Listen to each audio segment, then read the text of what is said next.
Hello and welcome to This Is Your Life. Unfortunately, Mike Munro can't be with us tonight. He's been taken care of. Tonight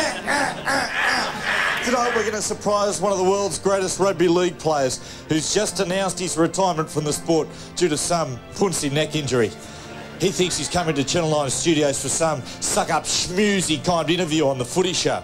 We've got other plans. Oh, here he comes now. OK, let's get him.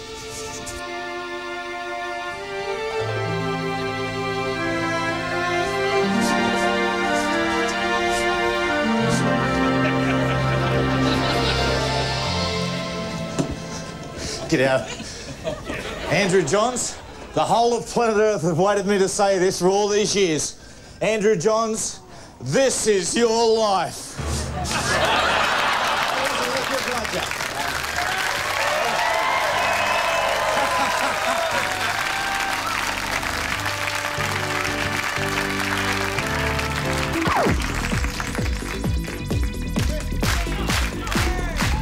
Paddy, get the boys together. It's time. I'm on it.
It's live and it's dangerous, and so is the host.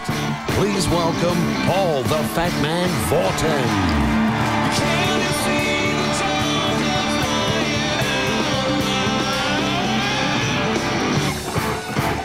Well, boys, thanks for joining us. Tonight's footy show is absolutely massive. Got a big crowd in the audience, a special guest on tonight. Of course, Joey Johns announced his retirement a couple of days ago. He is our special guest on the show tonight, the great Andrew Johns. So that'll be fantastic. We have got Luke Ricketson catching up with his fiancée, Cathrine, for a big heart-to-heart chat. You might even get a tear out of that one. Paul Stanley's on the show from Kiss. He's got a touring out here, one of the great rock and roll stars. He's on tonight. Reagan, of course, cooking up a great send-off for Andrew Johns. We've also talking to Titans front rower and the big man Luke Bailey, the big clash. Yeah, the Gold Coast taking on Brisbane as well. And in 1 versus 1, we go to the car park once more for go-karting, Matt taking on Chief. Speaking of those two great men, here they come, Matt Johns and Paul Harragon.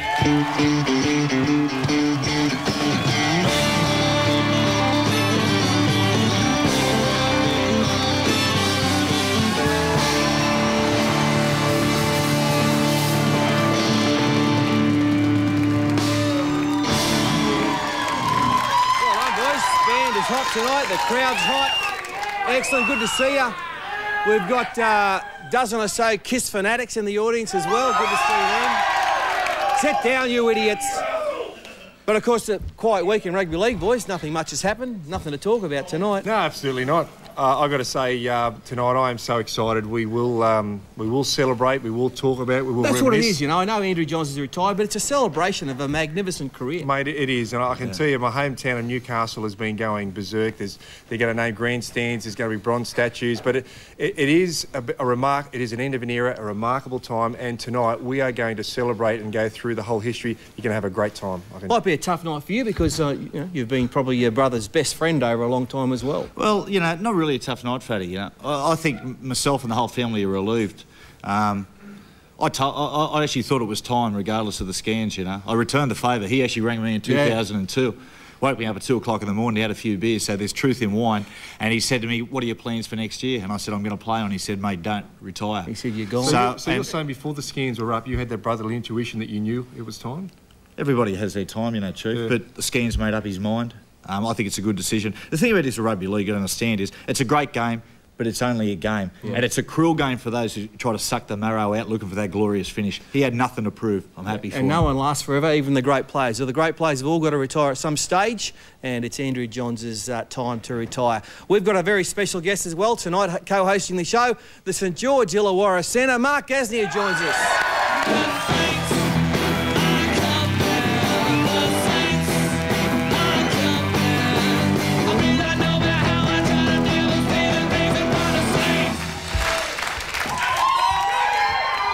What's doing, Gaz? The last time we saw you, you had the wing happening. Yeah, very excited. What's happening there? It looks better. Yeah, it does look. It feels better. I'm on the road to recovery, but just excited to be part of the special occasion. I think we're going to say goodbye to a guy that really revolutionised the game. Well, you played a lot of footy with Andrew as well. Very fortunate, you know. One that sticks to mind was the 05 Origin series. He come back from a knee reconstruction as well as a broken jaw, and that sums up the guy. Not just, you know, physically tough, but mentally tough.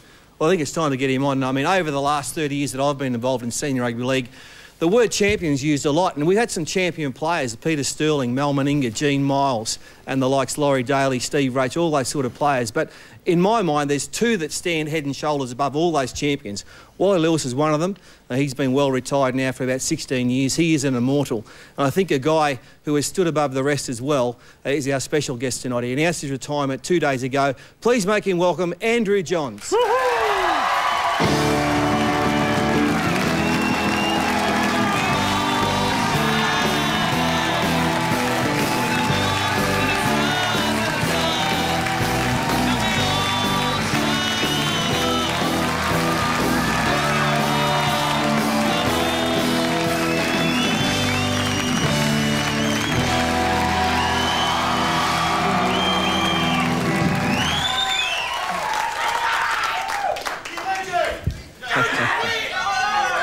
Welcome, Joey.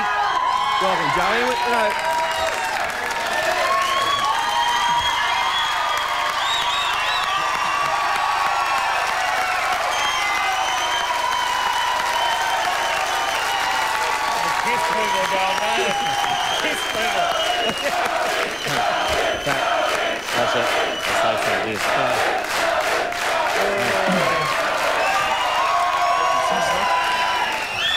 Joey. Mate, don't get too carried away. The Kiss fanatics think you're Paul Stanley. So. He's on later, okay? Hey, really. Well, Joey, it all came to an end the other day. Bumped your neck at a training session, and just take us through what exactly happened, the scans and your decision, your final decision that you made. Yeah, I bumped it on the Friday or Thursday night, and I knew it was pretty serious. I got some pain down my left leg. So on Good Friday, I went and saw Professor John Yeo, who's a necks specialist here in Sydney and is a world authority on necks. And I had a CAT scan on Monday or Tuesday. One of them. It's been a busy week. But pretty much at lunchtime, they looked at the scans, and not only was where I got the pain was from a rigid joint in my neck, but also there was a bulging disc which was fairly close to the spinal cord. So what choice you got?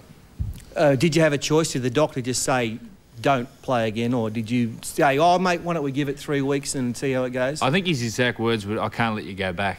And, there was talk that if they fused the discs, you could possibly play on if I was 22, not 32, but that makes the area above and below the fusion a lot, susceptible to injury. So, I decided to hang him up. I said, well, before you go any further, I'm going to retire. So at least I could say I retired without a doctor telling me to finish up. Before we go any further about what you did next and the phone calls you'd done, the injury itself, the neck injury, is there anything else you could get done to it, or will it heal itself?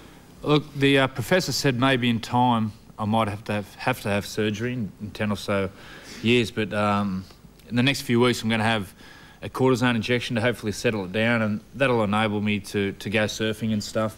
But in in no case can I partake in any body contact. Yep. And the professor said even as far as he doesn't want me playing touch football, it's that pretty serious. How tough was it talking to the boys, telling the boys and making those phone calls? Look, the hardest one was talking to Matthew. I don't know why. But at sort of that stage, it really hit home that I was going to be finished, and I sort of choked up. And then the second hardest was telling the players. I sat around the players in the gym and told them, and I was just a mess. A few of them guys broke down, and I think, like myself, they were sort of all in shock. Yeah, you tell yourself you're not going to cry, but you just do, don't you? You can't help it. Joe? Yeah, you're right, Stu. Have you cried? Have you cried? Yeah. I don't know if I've grieved. You know, everyone's saying you've got to grieve about it. I don't know if I've grieved about it because I think my time was up. I knew deep down that this year was going to be my last, but unfortunately it's come earlier than I thought. But look, a part of me is devastated. Part of me, the footballer, is devastated, but a whole part of me, the person, is looking forward to, you know, enjoying the rest of my life. Yeah. And Joey, just on that, like now that you've had a little bit of time to reflect, in such a great career that's had everything, like, you know, envious, all us players are envious, is there anything that sticks out way above anything else? The premierships stand out. The one me and Chief and Matthew stand out, the 97 one, and also captaining Newcastle in 2001. From a club point of view, and then you spoke about the Origin 05, it's a big standout. Well, look, over the last 15 years, we've all marvelled at your skill, your dexterity, the tries you've scored, the tries you've laid on, the goals you've kicked from out on the sideline, your toughness. And here is the Footy Show's tribute to Andrew Johns.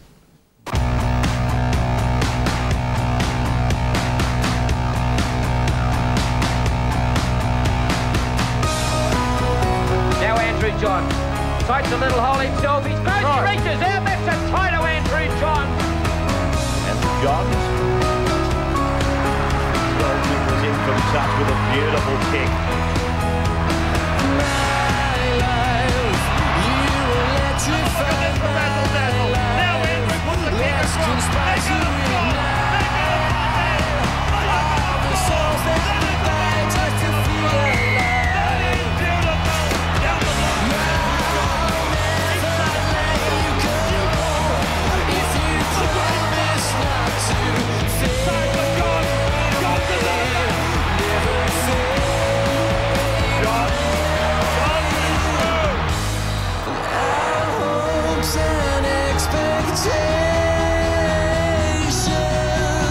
Struck it pretty well. Andrew Johns, you are the Messiah.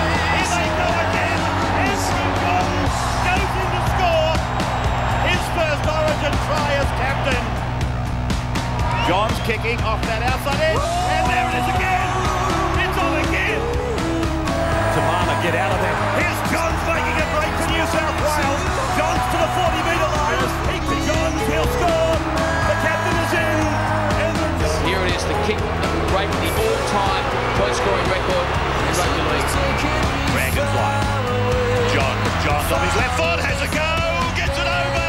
That's a try.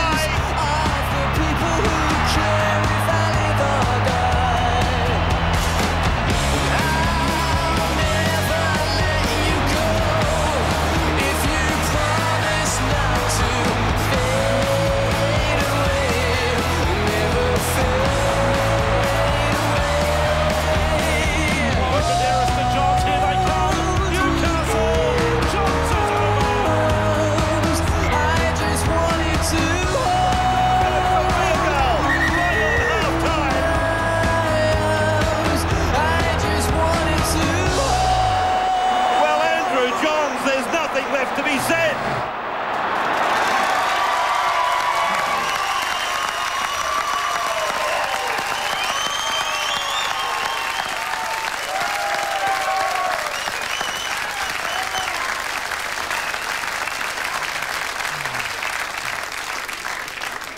I think we nearly got you. Nearly got a tear out of you. You blokes, plenty of footage of you guys in there, and Chief cuddling Andrew and yourself. There's none of Matty. No good stuff anyway. No good stuff. Hey, let's reminisce for a little bit. Wembley Stadium, your first game for Australia, or first game at Wembley with Australia, I distinctly remember it, and you were there as well. The music was playing. We walked out on this wonderful pitch, and I could just see you sucking it in, getting ready for this big game. But the music was playing, Stuck in the Middle by Steelers Wheel. Yeah. You had a couple of goal kicks, but you went on and played the most amazing game. Does that stick out in your memory? Because it certainly sticks out in mine. Yeah, that stands out because it was during the Super League War, during the split, and my chance was given before I was ready. I was probably 2 or 3 years off already playing that level, but to go over there, and the team was under so much pressure, and to win the World Cup final on, there's no greater stadium in the world than the old Wembley. You think of the great rugby league games and also the great soccer games that have played there. To play there and play well, it's a real standout. Yeah. I'm going to leave the last word to you in a minute, but now you're retired. We know that you've been known to pork up in the off-seasons. Yeah. Seriously, how fat do you think you'll get in the next 10 years? Did you see Mark Riddell with his shirt off? Yeah. Sorry, Pete. I'll tell you what we've done. We've gone to a computer. We've put everything that we think you're going to eat and drink over the next 10 years into the computer, the fact that you won't be training, and here's what we think you will end up looking like. Yep, there it is. It's just year by year.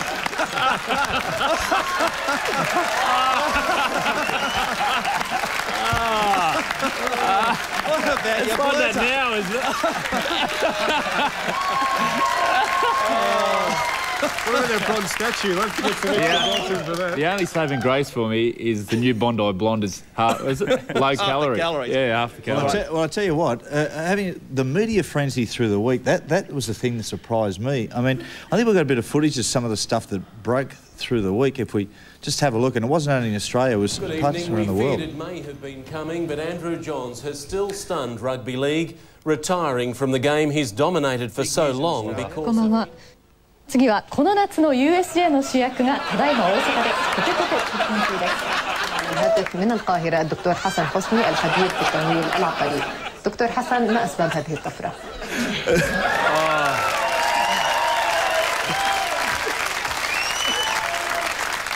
Now, Andrew, behind every great man is a great woman, and we've all got great women behind us. And you've announced your engagement to the lovely Cathrine Mahoney. Yep. Well done. There she is there, gorgeous young girl. And I'm batting overs. Earlier today, Luke Ricketson, our man on ground, has caught up with Cathrine to get a few home truths about how the week's been. So, Kath, how's the last couple of days been? They've been quite crazy, actually. It's been a bit of a blur. I remember taking a call when I was at work from Andrew. Passed on the bad news. Suddenly I'm in a Channel 9 chopper, and then I'm stood there at a press conference and I'm seeing him nearly in tears and realising his career's over. Just going to miss it that much, but the next chapter opens. And a bit of a surreal day, actually. He called me when he'd come out of the meeting about 1 o'clock with the professor and just said, it's over. I'm finished. Take me through the incident, obviously at training. Did you get a phone call straight away from Andrew? Yeah, I did. And anyone that knows him and loves him knows he's a bit of a hypochondriac. So I think, like the lads at training, when he carried on like a pork chop, kind of, I sort of thought, oh, here we go. Yeah, what's up this time? But I still, probably like Andrew and most people, thought that it was something he could overcome. So you guys had a bit of a scare the other week against the Bulldogs. How did you handle that? I think the main difference this time was he didn't move, and everything he's done before he's moved, but not moving for 3 minutes, which, felt like an eternity when you sat on the sideline, was quite horrific. Yeah, I remember Andrew's mum and dad both saying that, they didn't know how much more of this they could take. So, just recently engaged. Where did it happen and how did it happen? About a month ago. It was the weekend after his concussion. Because he started to talk about it the week of the concussion, and I thought safer to wait till I know you've got all your marbles back. So there's just a little place in Darling Point in Sydney where we used to spend some of our early dating days, and it was just there. It was very relaxed, quite funny. On the knee. On the knee, although it's a beautiful spot on the water as a little bench, and as he went to go on the knee, he spotted a condom and a can of Jim Beam. So it sort of made it a bit more Andrew and Kath. And the ring, he's giving you the beautiful diamond. Yes, yeah, no, he did well. He did well. So a lot of people don't know, but Joey's actually quite shy, isn't he? You know, for a guy that's steeped in accolades, he really doesn't have a great deal of self-confidence. A couple of years back, we went to a Men of League dinner where there'd been a vote on the all-time Kangaroo squad, past and present players, and the only two current players that made the squad were Darren Lockyer and Andrew. We came home in the taxi, and he just spent the whole journey saying, you know, I feel like a fraud. I didn't deserve to be on stage with those blokes. And I just thought, you know what, that's why you are such a beautiful person, because you don't believe your own hype. Well said, Cathrine. You've got a good one there, Joey. Hey? You got a good one there. You were punching above your weight, Joey. I'm betting over. What about regrets over the last 14 years? I mean, what about the day you had red hair and you played at Brookvale Oval? Oh, I've carried on like a goose, I suppose, but that was one of them. I have one regret playing-wise. Yep.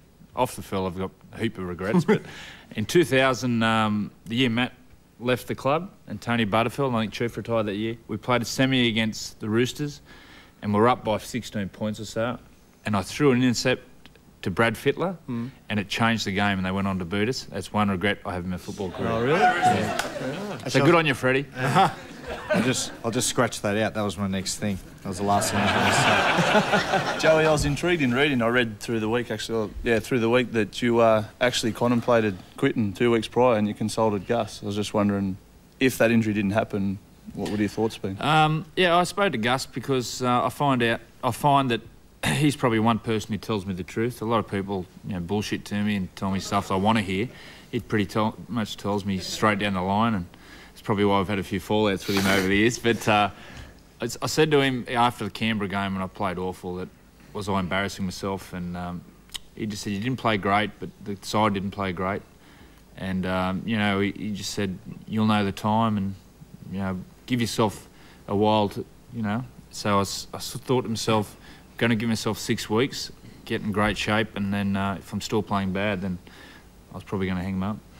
Well, as I got to say, the number one question has been life after Joey at the Knights. And, if as a club, if we've thought about it once, we've thought about it 1,000 times, and obviously it's here now, but, his legacy, his standards, his achievements will always carry on in the club. But, up pops a young bloke called Jarrod Mullen, and I find it interesting because when Joey was a young fella, his energy was just amazing, the way he prepared before games, the amount of training he'd done. But tell us about young Jarrod. I know that he listens to everything you say, and I've heard that he even writes it down in the book and keeps it. Like he's just like yourself as a young bloke. Would you say that? Yeah. Are we in good hands? Yeah, he's definitely a player of the future, and I say that, a player of the future. He's just turned 20.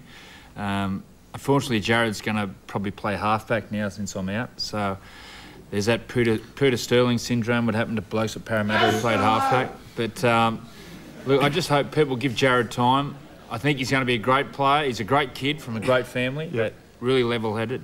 But I just hope they give him time to be the player he is, not to be the player to draw similarities between myself and him. And he's a great young kid, and I'm going to work closely with him, not only this year but over the years. And he'll be his own man. But I wish him all the best. He'll lead us well. Yeah, he will. He's a good young player. Well, we've had the cameras out and about today, caught up with a lot of past and present players who have simply admired your play as well. Joey, and here's that. I thought he was a modern-day immortal playing.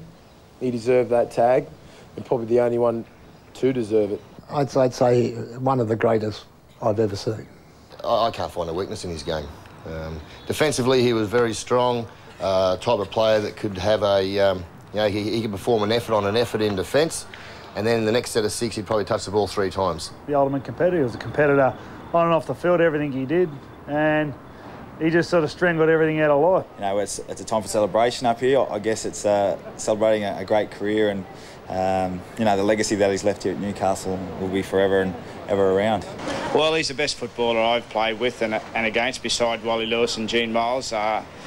He just had everything. As a halfback, speaking from a halfback's point of view, he had the great kicking game, passing game, and just his defence was amazing. He's probably just the greatest player we've ever had who's changed the way we play footy. You know, as I said, one guy's had a huge impact on the way the game's played and, you know, the way people talk about playing. The game over the last 10 years has been better for the fact that Joey's been part of the game. I think he's been a special part of the game. He's been the best player of his generation, and he's been great to watch. I think he's just a colossal figure for the game. You know, John's factor was a big part of you know, the game's brand, and he was a player that, you know, Queensland loved to hate, New South Wales people loved him, and he did a lot of good things for the game, and you know, he'll always remembered as, you know, one of the all-time, if not the greatest. Some great tributes there from a lot of past champion players. Very nice thing said. Now, you all had a say, and the last word to your big brother. It's very hard. To be honest, I really, I don't know what to say, Fat, because it's very hard. I've never been lost for words in my life. I think, you know, just since he's been a young bloke, you know, I've seen him come through, and you know, a lot of things he's overcome, obstacles in his life. You know, a lot of people don't know when he's 14 years old, he almost was crippled with Osgood-Schlatter's disease. And, you know, to think that I grew up with a bloke, played alongside a bloke, I was very fortunate enough, you know, to play with one of the blokes who's arguably the greatest player of all time.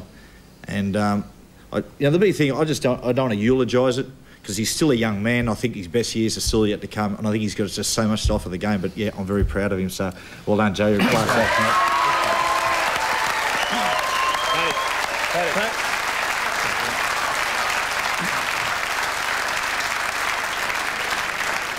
Thanks, Pat. I've had so many phone calls and text messages the last 3 or 4 days, and I haven't responded to all of them because it's been crazy. But to everyone who's sent their best wishes, I really appreciate it. You know, I can't. I'm overwhelmed by how many people have got in contact with me and what they've said. And they've said all the nice, beautiful stuff. But thank you very much. You know, I owe everything in my life to rugby league. It's been a great 14 years, and I want to thank everyone involved, right from when I was a kid, all my coaches, everyone involved with football who's given me so much friendship and good times. Thanks a lot. Thanks, Andrew.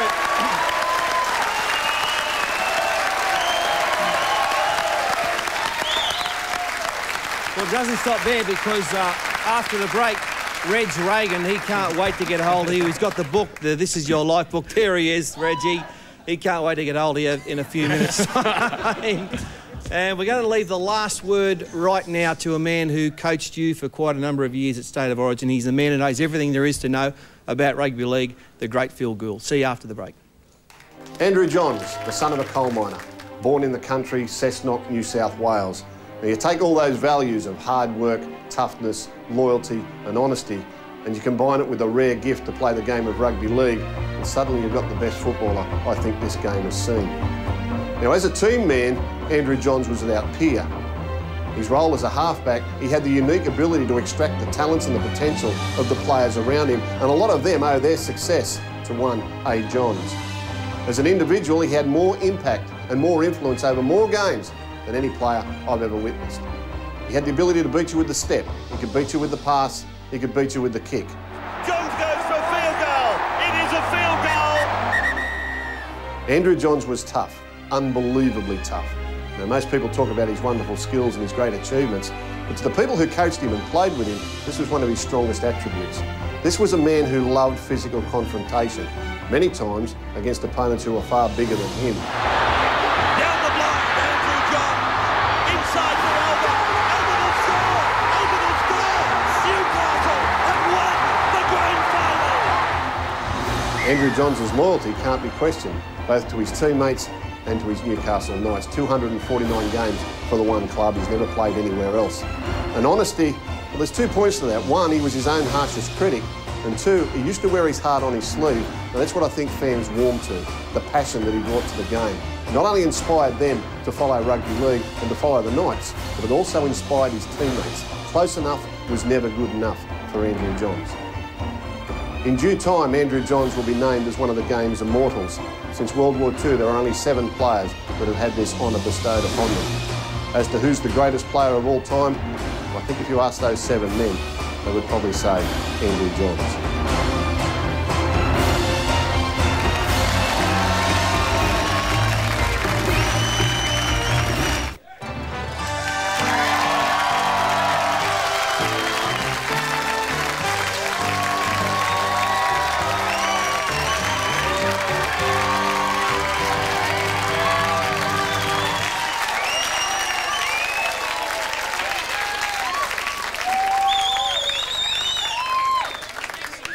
Please, guys, tonight's not about me. Tonight's about Andrew Gary Johns.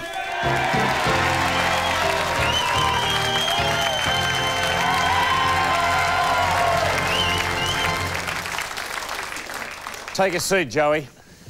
Thanks, Reg. This is going to be good. Andrew Gary Johns, you're born on the 19th of May, 1974. The stereotypical middle child. Born a tourist, you live up to all expectations when your mum, Gail, endures a world record 85-hour labour. True to form, you come out arse first.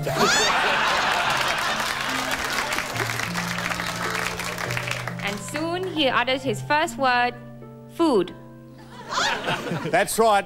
Gail and Gary Johns might be in Europe, but we've got them back. Ladies and gentlemen, Gail and Gary Johns.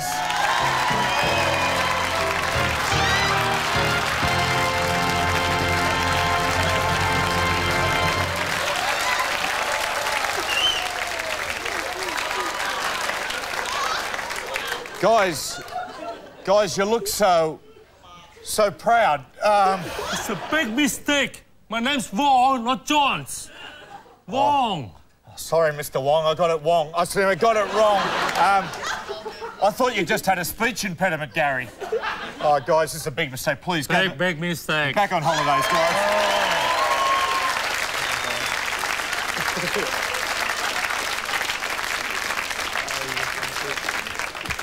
Joey, I'm really sorry. It's all right, Reg. Mike Munro makes it look so easy. Being a popular boy, you earned plenty of nicknames. Andy, Johnsy, Smelly Frisky, Barjas. That's my favourite. And, of course, the one you gave yourself, Joey. And one of the blokes who gave you a few of those nicknames is your handsome, charismatic, good-looking older brother, Matt. He can't be with us tonight. He sends this message. Hey, Joey. I just heard the news the other day you're going to be retiring. Got a little bit of pasta, please. Just a little bit. Mate, just talking of getting a job at Channel 9. Yeah, that's fine. Thanks, yeah. It's pretty stressful, sort of... Actually, I might get a few chips as well. It's a pretty stressful sort of job.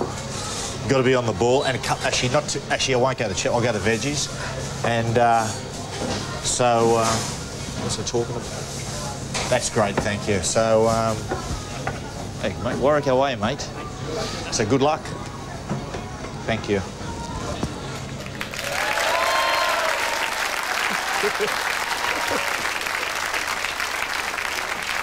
Hilarious. Hilarious. Top bloke. Before love is around the corner. See if you remember these voices. Hi, Joey. Joey! Settle down, I can see you getting a little bit frisky, Smelly. But someone who'll always have a special place in your heart is your first girlfriend. Yep, all the way from Maitland Girls High, she is Rhonda Rodriguez.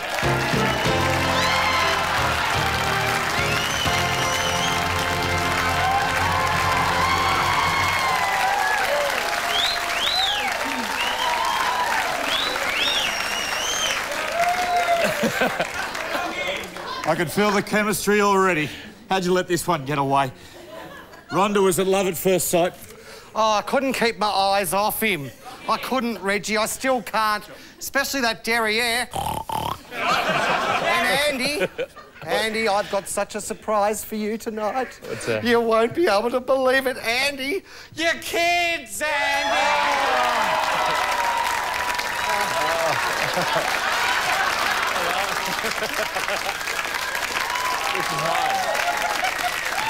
That is amazing. So all these ones are the kids? No. This is little Andrew. Hey, this Andrew. is little Joey Jr. And you're not this one's father, Dale. He was up AFL.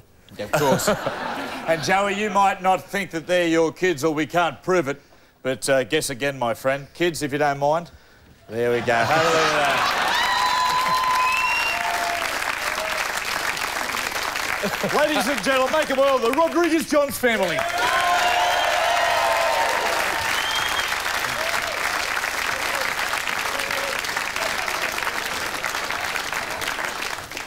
Oh, what a woman. Whole lot of women. Sort of wild times there. During your amazing career, so many international celebrities, friends have come your way. Do you remember this voice? I did not have sexual relations with that woman. Unfortunately, Bill Clinton could not be here tonight, either any of the other celebrities you ever known. They actually reckon they don't even know you. But during your so-called stellar career, which I've chosen to ignore because basically we're all over it, there are a couple of very, very special people who I know mean the world to you, Joey. And they're the doctors who, week in, week out, have been able to keep you on the paddock. Ladies and gentlemen, Andrew Johnson's personal medical staff. Please, get them out here.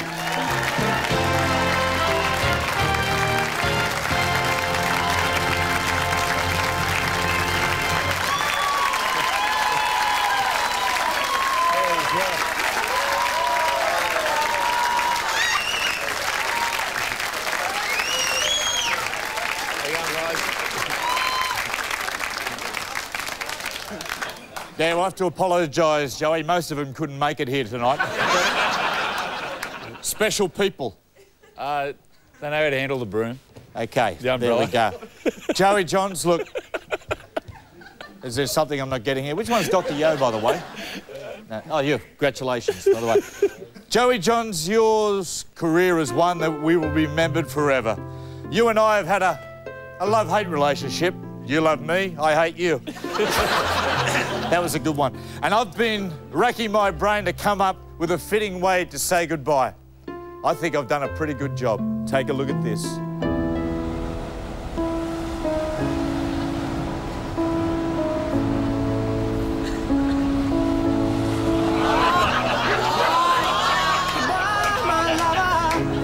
Goodbye, my friend. You have been the one. You have been the one for me.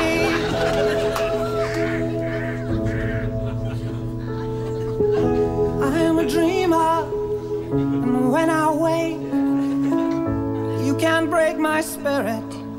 It's my dreams you take, and as you move on, remember me.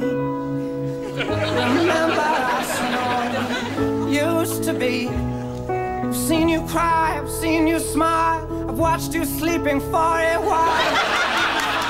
Of your child, I'd spend a lifetime with you. I know your fears and you know mine. We've had our doubts, but now we're fine. And I love you, I swear that's true. I cannot live without you. Goodbye, my lover. Goodbye, my friend. You have been the one. You have been the one for me. Goodbye, my lover. Goodbye, my friend. You have been the one. You have been the one for me.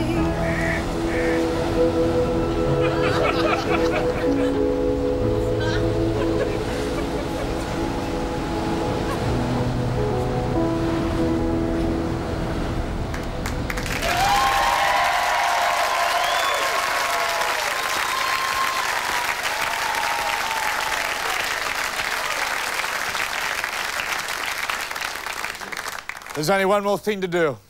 Andrew Joey Johns, this is your life. Thank you. Let's go.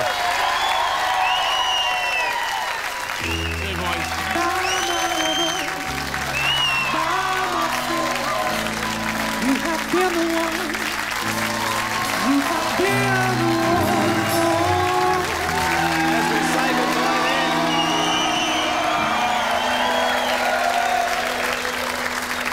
We say goodbye to Andrew Johns, the player, but I'm sure we'll see him around on the Footy Show in commentary throughout the year on Channel 9. We'll take another break. After the break, Chief's got That's Gold. As we go to the break, Chief's done some work out and about on the streets of Newcastle, once again talking about Andrew Johns.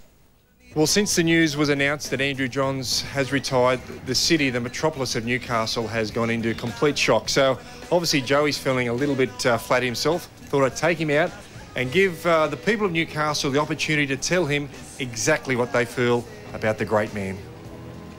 I can't believe it. It's all happening at the moment with Warney and McGrath going, and now Johnsy. I don't think I've cried so much for sport in 6 months of my life.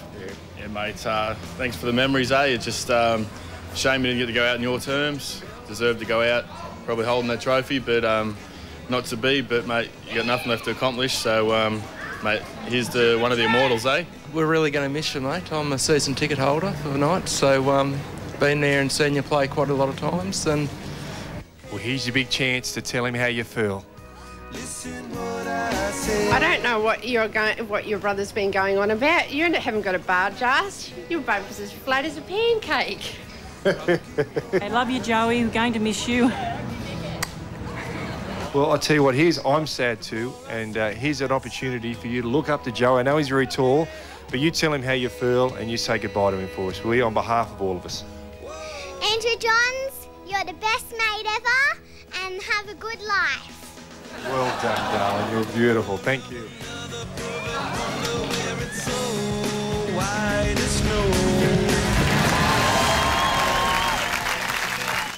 Now, we've been undated with, obviously, Andrew Johns' material, being his retirement. And this one was sent in by Vivian, who's from Newcastle, and this was the best. Flush the Johns, there's Andrew and Matthew. We picked that as the best. I thought it was good anyway. But at the end of the letter, she says to, on behalf of everyone from Newcastle, Joey, we're sad you retired, but we're glad that you're going to be safe. So there it is. And let me just say this, that's gold. That's it. Well done, Chiefy. Yep, South's take on Newcastle. South's got a lot to prove. They had the great 3 games. They fluffed it up last week, but I tipped the Bunnies. I think they can hit back. Yeah, it's one of those 50-50 games, Fat. I've leant towards the Knights, but this is such an emotional and a big game for the Knights. I mean, if they win this game, you know, without Joey, you know, and Jarrod and Kurt and those guys stand up, that'll give it an enormous boost. And look, Danny Buderus is back. I reckon I'll have a monster game with Buderus. I can see it happening. He was outstanding last week. Tough game. They'll be looking to get on a roll too. Yeah. Let's do it. No, it's not Chief, Jim Beam Trivia Let's question. do trivia. We love Jim Beam Trivia. They are wonderful sponsors of the Footy Show. Now, boys, Joey, obviously been on the show, has won 4 State of Origin Man of the Match awards. Which panel member here has won the next highest of Origin Man of the Matches? Is it A, the Fat Man, B, Matty, C, Chief, or D, Gaz? What do you think, boys? Well, I can tell you, I was runner-up 8 times. Bloke called Lewis got in front of me 8 times. I didn't win any. Nothing? So, unless I'm suffering amnesia, I don't think we won an Origin when I was playing, so it wouldn't have been me. Although I was pretty good in the I reckon it's team. you, big fella. I think I've got 1 or 2, Gaz, something. Mate, I'll go with you, Chief. I don't think I've got any myself. Well, there you go. Well, if you think you know the answer, you can win this fantastic Jim Beam prize. Jim Beam Trivia, and let's go to the answer there, and you'll see it up on your screen. It was either Gaz, Fatty, Matty, or myself. And the answer was me with one man of the match in 1994. There you go. Now, last week's winner, Michelle Crutch from Narraborough in Queensland. Congratulations, you've won that wonderful prize. Well done. Fat, over to you. Now, firstly, Joey, look, if you want to be a part of Joey history, there's I'm trying to pronounce this, a lithograph. A lithograph? Personally signed by Andrew Johns, features images, everything, all these stats from an outstanding career, officially licensed by the NRL, and it's, oh geez, what a bargain, only $999 framed or $749 unframed. You buy 2 or 3 then. Oh, you 6, Fat, you buy 6. There you go, the Joey Johns lithograph. Go out. Would you have to pay for one? If it was me? Actually pay? Mate, family discount. Rights. Here we go. Sunday Footy Show, 11 o'clock. Sterlo, Benny Eichen and Mario Finneck. And also we've got the special guest host is Mark Piggy Riddell. A lot of fun, 11 o'clock on Sunday. That'll be followed immediately by the Sunday roast. Vossi, Gus, MG and myself. That's at 12 o'clock on Sunday. Don't miss that debate. debating rugby league's controversial issues. Coming up in a minute, well, after that we've got Rugby League Week, so get out and get your Rugby League Week. It's got Petro Civoniceva, Luke Bailey on the front, two of the best front rows in the world. We'll do battle tomorrow night, look forward to that. Boys, thanks for coming tonight. Mark Gasnier, please, a big thank you to Mark Gasnier.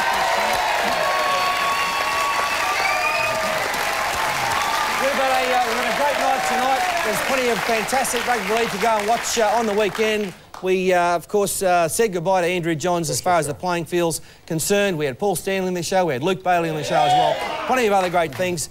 Paul Harragon, Matthew Johns, thanks, boys. We'll see you next Thursday. See you next week. Bye. Sport now with Tim, and Australian Rugby League officials make a special offer to Joey Johns. Yeah, it was a nice gesture, but he couldn't accept it. We'll tell you why shortly. Andrew Johns has declined a lap of honour at next week's Anzac Test in Brisbane. He informed the ARL today he's already embarrassed by all the publicity his retirement has created. And we'll see how the Knights are mixing things up in life after Joey. Newcastle won't quite come out swinging, but say they want to win for Andrew Johns against Souths. Fullback Kurt Gidley is in doubt with an Achilles strain. Now, the Knights don't really need any more bad luck after the week they've had. I've achieved so much in the game. Regard myself to be very lucky. So it is a shock, but not totally disappointed because I've had some great memories.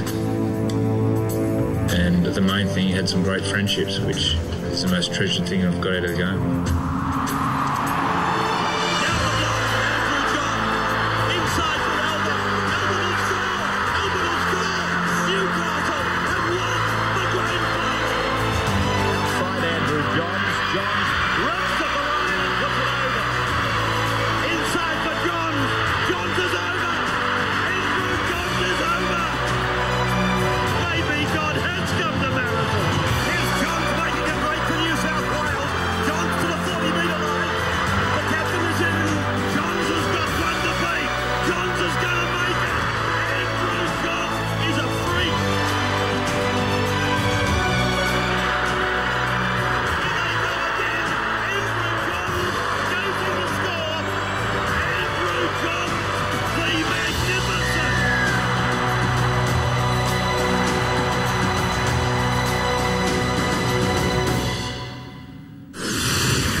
Hey, stick with me here, because I've got something that I want to bring up about you. Now, on Tuesday... It'll be all good. I have been busting to say this since Tuesday. 2 weeks ago here on this show, you made some comments on April Fool's Day around a certain player. Because on Tuesday, one of the game's greatest ever players, Andrew Johns, retired, shock retirement, and we think here, at Channel 9 and out there, opinion is unanimous, you had something to do with it. You put the mock on him. Can we roll in this vision? Roll it in. They've told me to take my time. They're doing well. So. Yeah, Chief, we've just had some shattering news here. It's just come through my earpiece. Andrew Johns has just officially announced his retirement from rugby league as of today. Are you serious? No, because it's April Fool's Day. Sorry, Chief. I had it just for a moment. 1 second. Mate, look, that is, without doubt, the worst mock I've ever seen. We don't like to push things, but apparently the media is about exclusives. How exclusive can you get to announce a player's retirement before he even knows he's retired? And if the hate mail could stop coming in from the people around the Hunter Valley, I would appreciate that as well. Why would they hate you, Peter? You're a great bloke. Look, Andrew Johns, congratulations. It's all been said. We will have a little bit of a look at Andrew Johns' career later on in the show. Now, it's been a big week, of course, the Andrew Johns announcement. We've got test selection tonight for the Anzac Test next Friday night, and an under-20 competition was also announced. It's called the Toyota Cup. We'll talk more about it in the next couple of weeks. It kind of got lost in the wash a little bit with Joey's announcement. And speaking of Joey's announcement, we'll come back after the break and have a look at the effect of the Newcastle club with the champion number 7 leaving, especially on the heir apparent in Jarrod Mullen. Gets it back to Jarrod Mullen. He's French down the sideline. Here comes Wesser, but Reece Wesser's not fast enough. Jarrod Mullen, he scores the night's 6th try.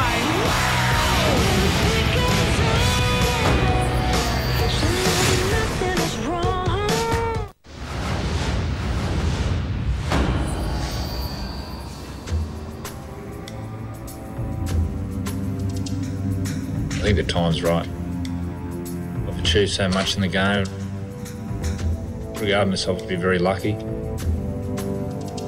So it is a shock, but not totally disappointed because I've had some great memories.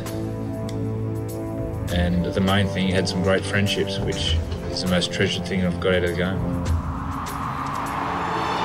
the block, Andrew John. Inside for Albert. Albert will score. Albert will score. Newcastle have won the grand final. Outside Andrew Johns. Johns runs at the line and puts it over. Inside for Johns. Johns is over. Andrew Johns is over. Maybe God has come to Marathon. Here's Johns making a break for New South Wales. Johns to the 40-metre line. The captain is in.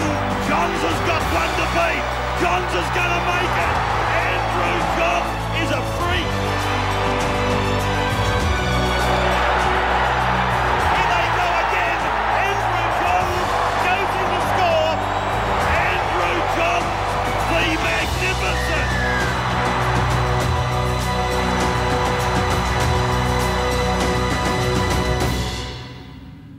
Yes, no doubt. Disappointing news with Andrew Johns forced to retire medically during the week, but I think we should all be thankful that he was forced to retire at 32 and not 22.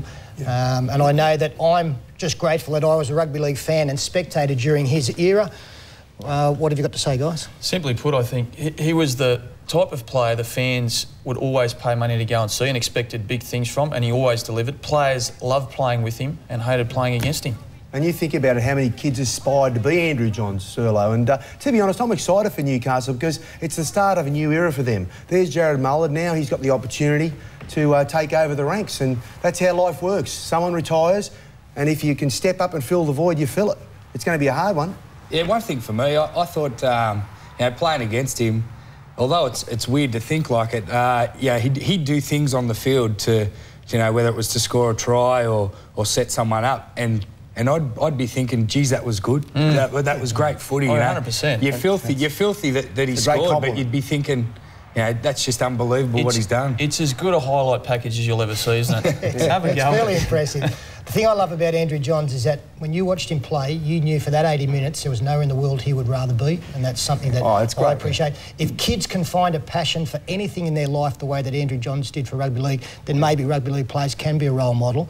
And Andrew Johns was not just a champion of our game, but a champion for our game. When you consider the spotlight and the interest that he drew into rugby league, he has been invaluable, and for that we need to thank him as well. He did a lot that went unnoticed too. He supported a lot of charities and a great community person. He was a great fella, and it's going to be a loss, but that's how life works. Someone else will step into the fray. And he did maintain that little bit of a larrikin element, which we do appreciate in players. He had a good time. Of course, this decision will have a huge influence on everybody, especially involved with the Newcastle Knights club. And our own Jim Callanan during the week caught up with the Knights coach Brian Smith and asked him how Jarrod Mullen took the news of the A. Johns retirement.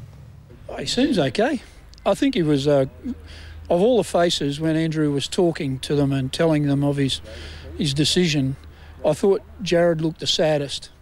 I don't know whether that was an accurate read or not, but I spoke to him a little bit about it afterwards, and he said, "Oh yeah, it was pretty sad. Didn't know what to feel really."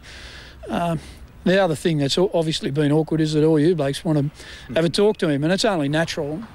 He's taken over for number 7 jersey, but as long as he understands he's not taken over that role, and as long as everybody else is not silly enough to think that a 19 or 20-year-old is going to be Andrew Johns, that'd be crazy. Is it a bigger message for you to get through to him this week that is the key? Don't think you are Andrew, just play your own game. He's way too smart for needing me to do that, mate. The thing that's impressive about him is not so much just how he conducts himself, it's how everyone else around him looks and feels about him. They all think that he's a real good player. Few people know a lot about Jarrod Mullen. What's the best way to describe him as a footballer and as an emerging talent? I think, again, Andrew's assessment of him is probably more accurate than anybody's in that he knows what it takes and he's been playing beside him and he thinks he's got the world at his feet. one of the big pluses for Jarrod Mullen are the two people we saw there. The fact he'll have Andrew Johns in his ear giving some guidance, and Brian Smith is absolutely perfect to make sure that Jarrod Mullen takes on this role. Having said that, you didn't want to be the 5'8" taking over from Brad Fittler when he left, and you know there's going to be a lot of expectation and unfair comparisons that Jarrod Mullen is going to have to deal with. The funny thing is that I've seen in previous occasions with teams that have lost a superstar is that the next superstar doesn't necessarily come up and fill the same position. When Alan Langer left, Darren Lockyer came in at fullback. When Brad Fittler left, well, they're probably still searching. But there is going to be pressure on this kick. The timing for Newcastle couldn't be better in terms of their appointment of Brian Smith, because what he's going to bring is a structure that goes well below that NRL level that's going to ensure that that great junior base that Newcastle have got are going to be coming through and giving them every chance to field the best team at the top level. I think it does help that he's in Newcastle. You know, they rally around each other. I think that'll be a good thing for him. And like I said, it's a start of a new era. And Jarrod has got the skills, and he'll certainly go a long way to filling the void. If there is a silver lining to Andrew Johns having missed a lot of football in the last couple of seasons, it's the fact that Jarrod Mullen has actually been blooded probably earlier than what they wanted to do. He's nearly got 30 first-grade games up. So I think that is going to help his cause. And he's got a bit of breeding too. His father, Steve, played first grade for the Bulldogs back in the early 80s and a little time at West as well. So it's in the blood. And I thought that there was an instance last year, Mark, in the qualifying final against Manly, which was almost a rite of passage for Jarrod Mullen. Andrew Johns is on the field, but he was happy for Jarrod in a pressure situation to take over the responsibility. Yeah, I think, you know, we touched on it just before. I think Smithy, he's too smart. You know, he would have realised Joey was going to be going, you know, sooner rather than later, and you know, he would have put the structures in place, I think, to pick up, you know, the side and to change probably the way they play and, you know, be ready for it when it happened. Which sets up an intriguing battle at Blue Tongue Stadium up on the Central Coast this afternoon, where you've got South Sydney, who I think will appreciate the lack of attention that they've received coming into this match, and the emotion, of course, for the Newcastle Knights. How do we see this one? Yeah, 100%. I mean, the Rabbitohs, there was a lot of press around the amount of press they got going into the Bulldogs match, but I'm just wondering whether or not emotion will get the better of the Knights this week. It's a hell of a lot to go through. Losing someone that's won your 2 grand finals, been at the club for 14 seasons, has been a cornerstone of any and all success you've had over that period of time. You know, how do they adapt? There's the pressure on the young bloke Mullen, particularly in this game. How will they handle it all? I just think there may be too much on the Knights players' minds to beat the Rabbitohs. And from a South Sydney point of view, you mentioned it, Sterlo, losing the match takes a lot of pressure off them, but it's an important game for the Rabbits too. They were beaten pretty comprehensively by the Bulldogs, and they need to bounce back. Yeah, it should be a good one up there, and especially with the weather being good, they'll get a huge crowd. It'll be a sellout up on the Central Coast, as it generally is.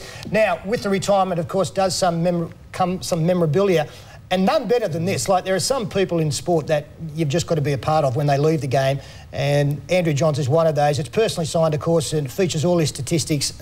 Outstanding service. It is officially licensed by the NRL, strictly limited to just 300, and there's the number to call, 1300 720 552, or visit that website, the 9msn.com.au/sportshop website.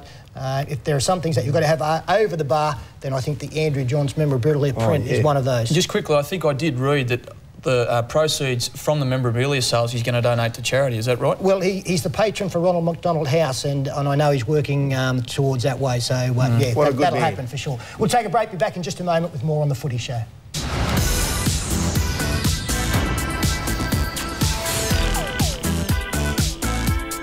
Now, everyone's been talking about Andrew Johns. Sterlo mentioned before he has kept his larrikin side. Now, there's one thing that I remember quite fondly, and have a look at these pictures. It was the day that Joey went red at Brookvale Oval in 1996. If my memory does serve me correctly, Andrew was flatting with Andrew Tangata-Toa, whose girlfriend was a hairdresser, so they thought they'd go carrot tops, and that's what they did that day. They lost to Manly 28-12, but they certainly got their revenge the following year when they beat the Seagulls in the grand final. Joey, what a wonderful player. Hello folks, welcome to the Sunday Roast. Yes, surprisingly we're back on air after last Sunday's show. It got a little bit out of hand last week, but again there's so much rugby league to discuss, and I've got to say I get the pleasure every Sunday of working with 3 of the best dressed men in television. Mark Geyer, welcome. Welcome. And there's a glint in your eye. I think you're going to go today. I think you're going to really roast a few. Yeah, I think so. I think we've been a bit placid the first opening 4 or 5 weeks of the show. I think today is the day to really give it to somebody. All right. Somebody, to anyone, doesn't matter why. Matty John's with me also, and the retirement during the week of your brother Andrew, but a pretty tough time for the family, I guess. No, it's been a good time, you know, look back on his career, and he's been lucky, as Gus said on the Friday night, 306 first-class games, and to get that out of your career, you're very, very lucky. So he didn't get the ideal finish, but not many do. He's had a lot.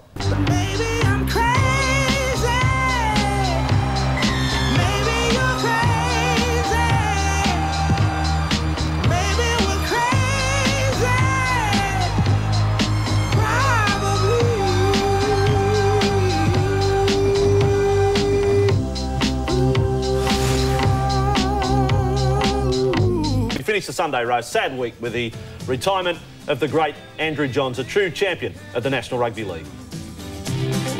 We can always stay, but if you leave me, can I come to and if you go, can I come to?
Full time at Blue Tongue Stadium in Gosford.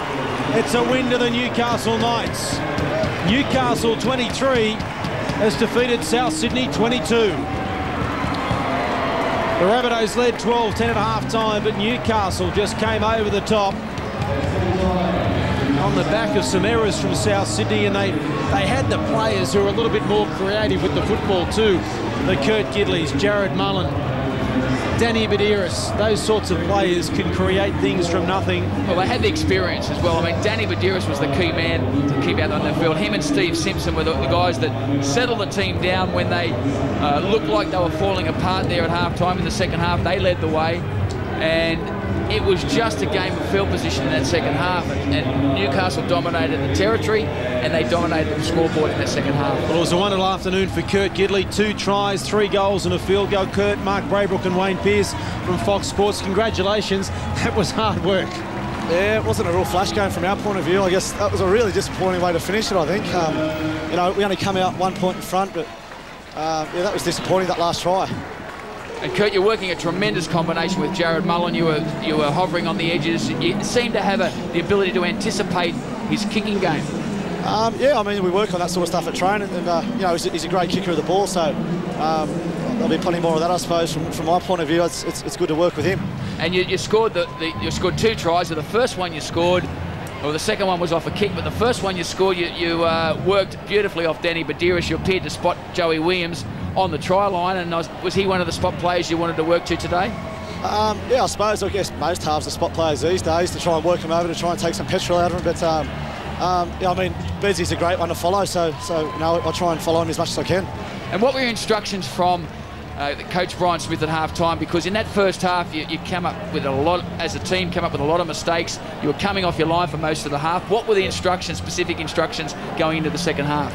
Mate, hold the ball was you know, the main one. I think we really struggled to hold the pill, and I think we were really down in that first half, fitness-wise and that sort of thing. So that makes it really hard on a hot day like this. But we've come from behind with another win. I guess we don't want too many more of those. But it's back to the drawing board again, I guess, Monday, tomorrow. Congratulations on the win, Kurt. Well done. Yep, thanks very much. 23-22, the Knights over the Rabbitohs as the Knights warm down here, and that'll take them a while because it's a hot afternoon.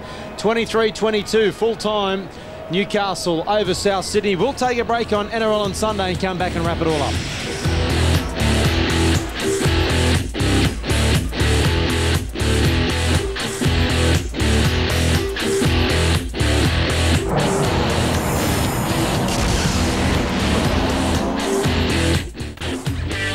And welcome back to Blue Tongue Stadium in Gosford, where the Newcastle Knights players and fans are celebrating a 23 points to 22 win over South Sydney after the Rabbitohs led by 12 points to 10 at half-time. And you have a look at the possession stats. They really swung around in that second half. Newcastle, who were way behind on the possession at half-time, dominated possession in that second half. And even though they made a few more missed tackles, ultimately they were too strong in attack. They created too many opportunities, or more opportunities, off the back of the better field position in the second half. And let's look at the tries in the second half. And South Sydney started the way they would have liked to, with Nigel Vunganar crossing after just 3 minutes after the break. And it looked like they were going to go on with it, the Rabbitohs. But it did, and Nigel Vunganar, he looked dangerous every time he got opportunities out wide. The fact was he didn't get enough opportunities to run the ball out there. But as the possession swung around, so did Newcastle's fortunes, and they came up with a try to Bradley Tye off the back of a spread. Jarrod Mullen was the architect for most of the work in the second half, and he puts this kick through here. A little bit of an unfortunate bounce for David Peachey, and Kurt Gidley comes up with the try underneath the uprights. And the more possession flowed Newcastle's way, the more dangerous they looked. They got to a 6-point lead, then they extended it by a point. Kurt Gidley decides to put the field goal over, makes it a 7-point ball game, and Newcastle threw everything at the Knights, South threw everything at the Knights. It wasn't until right on the full-time siren that they come up with a try. Johnny Sutton, Joe Williams converts it, and it's a ball game of 23-22. Yeah, Gidley a double, McManus and Tye tries. Gidley 3 from 4, and the field goal to Kurt Gidley, the difference between the two sides. Fayalongo, Witters, Vunganar and Sutton tries. Williams 3 from 4. So it was that field goal just 10 minutes out from full time that was the difference between the two teams. Monday night football tomorrow night heads down to the nation's capital. The Canberra Raiders up against the winless Sydney Roosters, live from Canberra Stadium. The pre-game show is at 6 o'clock. The game kicks off at 7 with Warren Smith and Laurie Daly. Well, Wayne, a win for the Newcastle Knights, a loss to the Rabbitohs. That's 2 in a row for them. They play next Monday night against the Cowboys, and the Newcastle Knights take on the Brisbane Broncos next Sunday night. But a win for the Newcastle Knights here in NRL Sunday. On behalf of Wayne Pearce and the crew, I'm Mark Braybrook. It's goodbye from Gosford.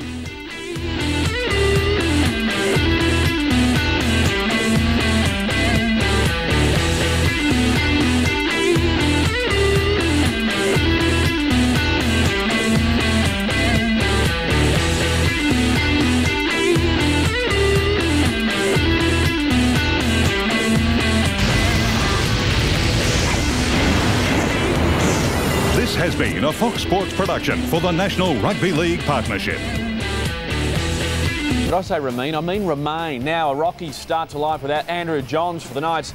David Farlogo with a soft try for Souths in just the 4th minute. The Knights hit back with a try to Kurt Gidley, but Souths took a 12-10 lead into the break thanks to Dean Witters. Trailing 16-10 in the second half, the Knights fought back. Gidley inspirational with his second try, then sealing the win with a field goal. Finally bringing to ground, last tackle, field goal attempt, Kurt Gidley, it's on its way, it's on its way, it's there, he's kicked it, But at half-time, to be behind by 2, I would describe as a minor miracle. Maybe after I watch it on video, I'll convert that into a major one, but it was not nice. Newcastle and Souths offered up some lightweight defence. First Fayalongo ran through, then Buderus put Gidley over. Blind the ball from Buderus.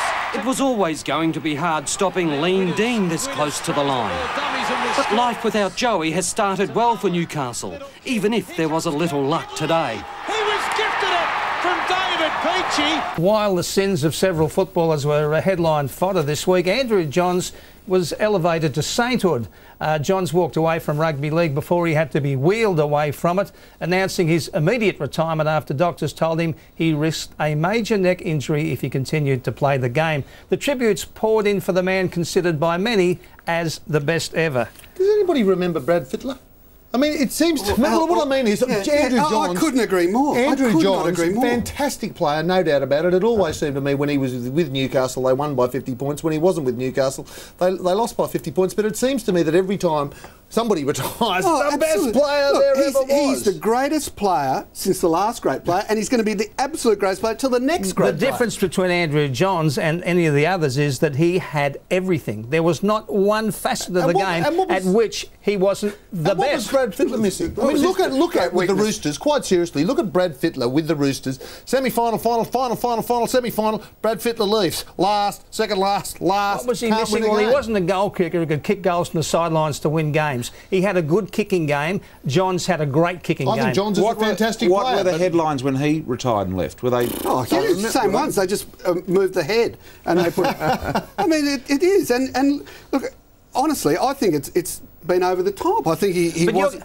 See, has Johns been recognised in Queensland, except when he belts him in State of Origin? Oh, yeah, of course. But he's been recognised in Queensland just as much as Alfie Langer was recognised in... As a national figure, and for someone who's neutral, Johns to me is like the absolute superstar of your competition. Brad Fittler, while I remember his name being mentioned, very good player, but it's based on just a perception of publicity, exactly. I guess. It's because of what was... I mean, was the Australian Rugby Union prepared to write an open cheque for Brad Fittler? Very good player. But the other bloke strike me lucky. I mean, he's the best rugby... I've seen a lot of him. He's the best I've ever seen. Who? Johns? Yeah. I think the position of the most entertaining player to play the game, for me, that position's taken. His name's Wally Lewis. Wally Lewis. Yeah, I mean, that for me, in State of Origin, not in club. When you're watching Wally Lewis in State of Origin, it never got better than that. Well, that's again the difference. Andrew Johns was... There wasn't a game he played in which he wasn't outstanding. No, there was, Mike. I've seen him. By the way... I've seen him and you've seen him. When can he be elevated to legend status? How Immortals. We're going to talk about that right now. There have been calls for Johns to be made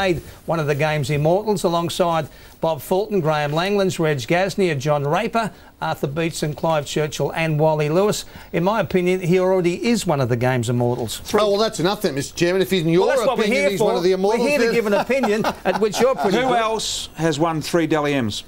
You got me. I give up. I don't think anyone has. Alan Langer came pretty close. I mean, they changed it from Rothmans to Dally M. I mean, look, to me, it seems like we've just... It's like we've invented rugby league from the day that Andrew Johns came to prominence, and great prominence. Let's not forget... Stay with him, there's a point at the end of this. Let's not forget that he went for several years where he couldn't get the number 7 jersey for New South Wales. He was on the bench, he was playing hooker, but behind someone that they thought was tougher. And now it's as you say, in everyone's head, he never had a bad game. Well, I think he's got to stand in line behind the people who are next in line to become immortals. Well, again, one I would name, and I've got no particular agenda to push, but geez, Fittler was all right, wouldn't he? If they're going to make another immortal... So was Langer, so was Sterling. I mean, so was Meninga. Did Johns ever captain 3 Kangaroo sides? That's a good point. I mean, every one of them... often, Mike, after you've spoken. Did Johns ever get 10 points it does appear that there is universal agreement that this guy's better than all of those guys you mentioned. Well, no, it's not universal. He doesn't agree and I don't agree. It's only Mr Chairman that agrees. They certainly think so in Newcastle. He got more pages up there in the press. He got more pages than when they had an earthquake. He's a very good player. He's a brilliant player. He's probably one of the... Well, he is. He's one credit. I do. But I'm just saying that you do need to have some time that passes between retirement and for the hysteria to die down a bit. Brad Fittler, when he retired, it was like God had stepped down. And Alan Langer, and Mal Meninga, and Peter Sterling. Peter Sterling was, at his time, was everything that Johns was. I think he's got you covered, Mr Chairman. I think you're snookered. We'll take another break now, and then we'll come back to look at other games this weekend, but not before we remind you to grab a copy of Big League Magazine. Big League Magazine is the complete guide to the game you love. It's got the best stories, the best photos and hard-hitting columnists who tell it like it is. Plus, your game day lift-out gives you lineups and stats for every major competition. And for the kids, there's Little League, a great little magazine bursting with puzzles, fun and excitement. Whether at the game or watching it on the box, don't forget your Big League. Mark, just one more piece of league news. The Newcastle Knights have confirmed they'll be naming a stand after Andrew Johns at their home ground. I'm betting a Joey Johns statue may follow. Thanks, Stephanie. Well, it's a special treat for the show. We have got the world's second best bodybuilder. Didn't want the best, we want the second best. He's on tonight. Reggie Reagan and himself met up in the car park. Reggie just casting his eye over this young man, just warming up out there, and look out. Yes, these two men will be meeting later on the show tonight. And then again on Sunday night on Channel 9, you'll see this one, the Knights taking on the Broncos. You'll see that at 8:30 p.m. Knights and the Broncos. The Broncos have got 7 players backing up. I tell you what, this is going to be a very hard game. I noticed through the week that they said after the Broncos lost, they had a crisis meeting straight after the game. They had a heart-to-heart. So it's going to go all the way. I like the Knights because some of their young, smaller players, I think, can worry the big Broncos pack. But at the moment, I mean, Gidley, isn't he writing himself into a Blues jersey at the moment? He's been so good all year. At a dummy heart, wherever they play, he's been Broncos worry me though. Like they're going to click. They've had one win against the Roosters, who are obviously coming last, but it's going to be sooner or later. They are going to click into gear, and obviously I hope it's not going to be this week, but they're going to be ready soon. Well, it's also a pretty emotional day for Joey up there, isn't it? As well, I think he's doing a bit of a lap round the oval. You've got to name a grandstand after him. Well, we can't confirm or deny that one. It's going to be on the day. But let me tell you, the celebrations are going to be huge. Yeah. It's going to be the biggest crowd we'll ever have. So it's something very special for us. Now, boys and girls, we have got a very special guest coming on. He's a man. He's the second best bodybuilder in the world at the moment. Now, but he's more noted for this. Recently, he knocked out Mike Tyson in a bar fight.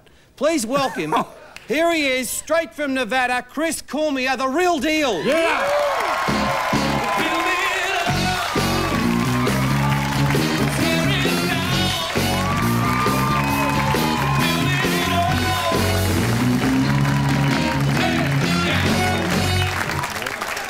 What's doing, champ? It's all good? Good, good. How are you? Thanks for coming out to Australia. Now, is that true? You knocked out Mike Tyson in the bar? Well, it wasn't exactly like that. Well, tell us what happened, champ. Well, I used to bounce at a nightclub, a very well-known nightclub called the Roxbury in Hollywood, California. And he was acting a little unruly, and one night we was standing next to his limo, and he came up and bopped me in the back of the head. And I turned around and said, "What the?" And it was Mike Tyson. And then you put one on his chin, did you? Well, I have a very good wrestling background, so I wasn't afraid. I was just that he had 17 guys behind him, and we squared off. I only had like one of my good friends with me, and the other one's on the other side of the car. So I didn't. I mean, we just squared off, and we kind of sort of walked away from it. But we went looking for him the next weekend, and. That'll be great. That's a round of applause. Yes! So, he didn't try and bite you on the ear or anything? No. Now, listen, you've obviously worked very hard. You've runner-up 6 times. Champ, come on, lift. Come on. Who's the dude? We've got to take him out, the dude that keeps beating you. His name is Jay Cutler. He beat me quite a few times, and but I'm coming back with a lot of enthusiasm and a lot of steam behind me, so I think I could take him out this year. Can you get him this year? Yeah. Yes! Oh, beautiful.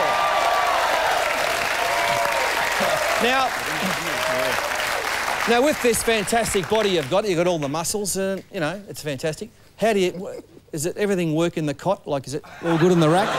Does it help you? Oh, yeah.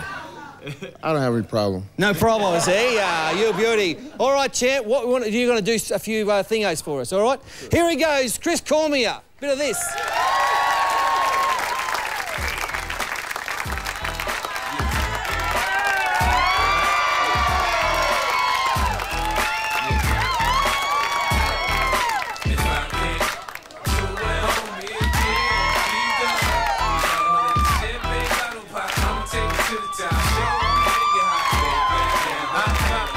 Pussy sweating, I'm hot. I'm squeezing my pistol, showing I got my people pipe and big lips. And run rhymes, I'm fixing around a little bit, but I pop nines. Tell niggas get their money right, cause I got mine. When I'm around quick playing, nigga, you can't shine. You gon' be that next truck, then up in the trunk. After being hit by the pump, is that what you want? Be easy, nigga. I lay your ass out. Believe me, nigga. That's what I'm about. Gangster, you can find a nigga sitting on throne. Hit the clutch, hit the gear, hit the gas, and I'm gone.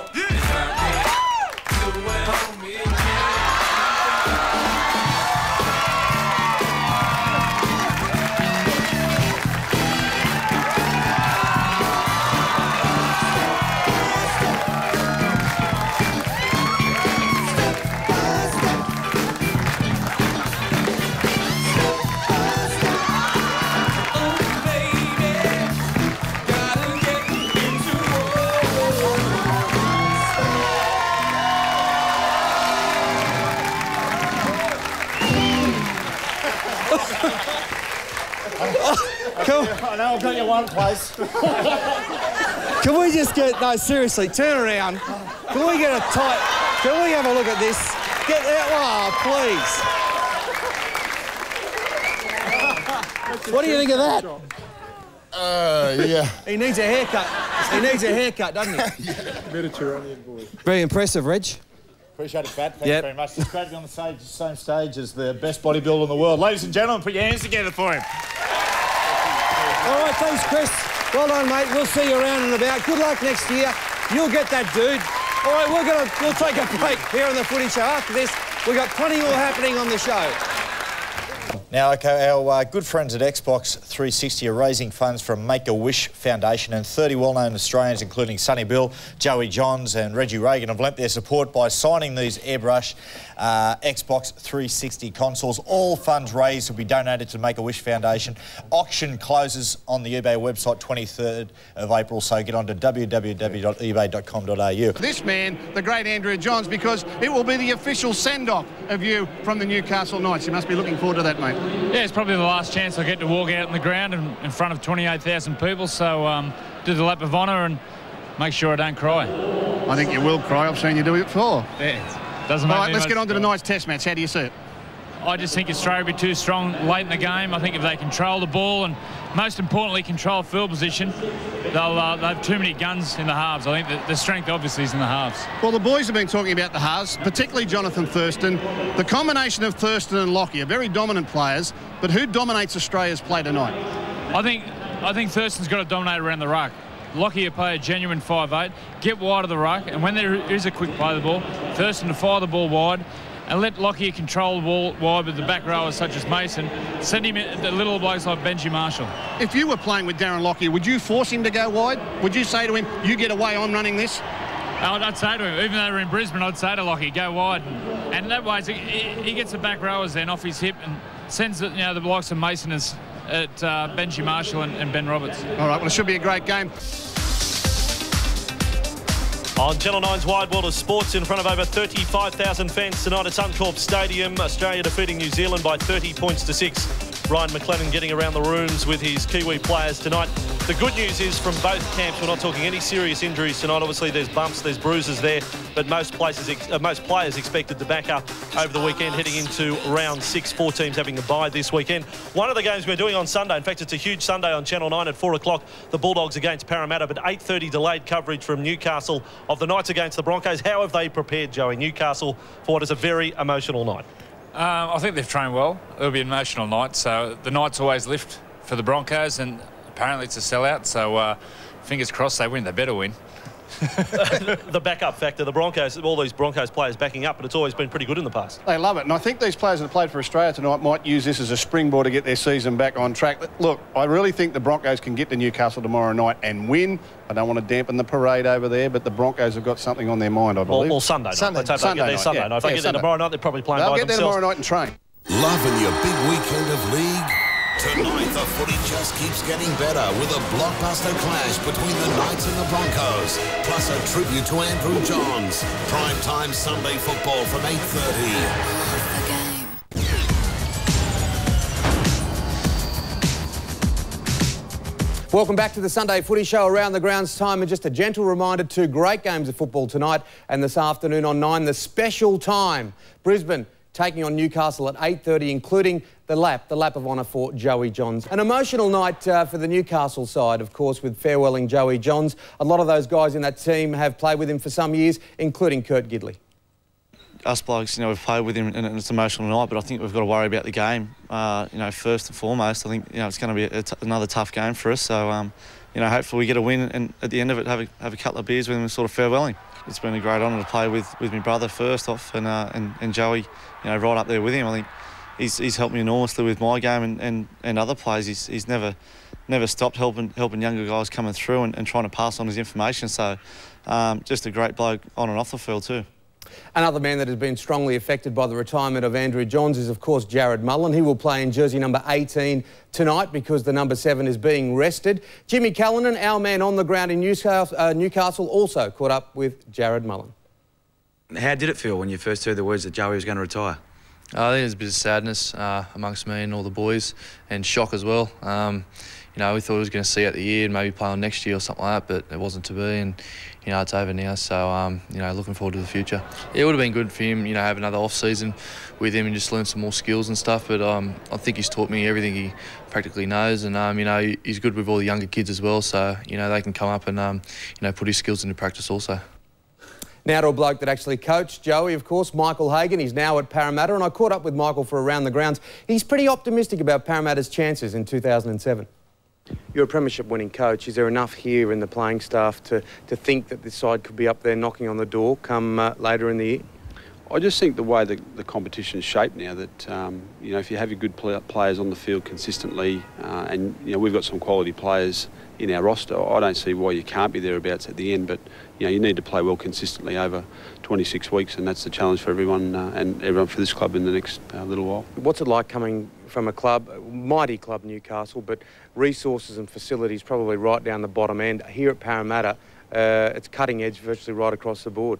No, it's been a good change in that regard. As I said, there's a lot of good people here with good expertise. The club's well organised, and I'm sure Newcastle are going to be better organised down the track. You know, they've got more facilities on board now than they did 12 months ago, and I'm sure that's all changing as well. Michael Hagan there, don't you love your footy? We've got an absolute feast of it. 4 o'clock, Parramatta taking on the Dogs. Then the special time of 8:30, it's the Knights at home to the Broncos. In just a tick on the Sunday Footy Show, we'll give you the full preview of both of those two games, including some wholesale changes at the Broncos. Don't go away.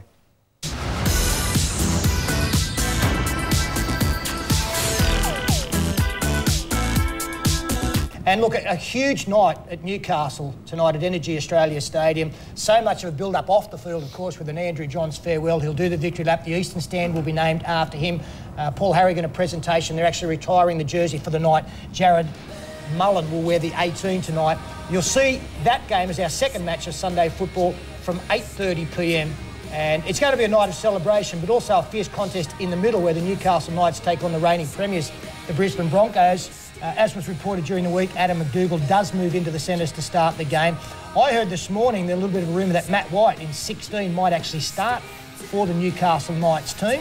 So there might be a late change made by Brian Smith. And Ben, just take us through the changes for Brisbane here, because it doesn't look anything like. Nick Emmett's a young guy that plays for the Redcliffe Dolphins in the Queensland Cup. He comes into the centres. Tate will push from the wing to the centres to cover for Justin Hodges. Berrigan will move from hooker to halfback to cover for the injured Shane Perry. He, of course, will have the captain outside him, so they'll get through that okay. Tony Carroll, who got moved to the centres last week, will push back into the scrum. And then the rest of the team is pretty much as per program, except for, of course, the bench. There's a young guy on the bench here, number 21, Dave Taylor, 112 kilos, 18 years of age, and can go. Very, very good player. He played junior Kangaroos before our test match in Melbourne. I think Kurt Gidley brought up a good point, not to get caught up in the emotion of this game for Andrew Johns, and having Brian Smith as the coach, I think they'll be focused. I think Newcastle will win because of that. I think it's match of the round. I think, you know, even though you've got the Broncos players backing up, as well as obviously you said the emotion of Joey, I think it's going to be a really good game. You know what I'm really looking forward to is the battle that is looming between Daniel Buderus and Cameron Smith over the next month. Buderus has come back into this side after a lengthy suspension and has just slotted in as you knew he would, and takes so much pressure off the halves, his service. Well, Stella, how good's Kurt Gidley been playing? Does he warrant a selection in the State of Origin? There's a couple of people called him as a dark horse for the test team on the weekend, but back to Danny Buderus, since he's come back, the thing I did notice was he's really tightened up the ruck. You know, he adds some real direction for those big forwards that creates the space for Jarrod Mullen and those young halves. You've got that threat around the middle, which keeps you forward in there, and then it opens right up. Yeah, defensively he's great. Just quickly, will Brent Tate play, do you think? I think he will. Okay. Yeah, I think he will. Other games coming up, of course, over the weekend. We'll take a break and come back and have a look at what else will be played at the end of round 6. It's Kurt Gidley from the Newcastle Knights. Watch us take on the Broncos at a special time of 8:30 on Channel 9 tonight.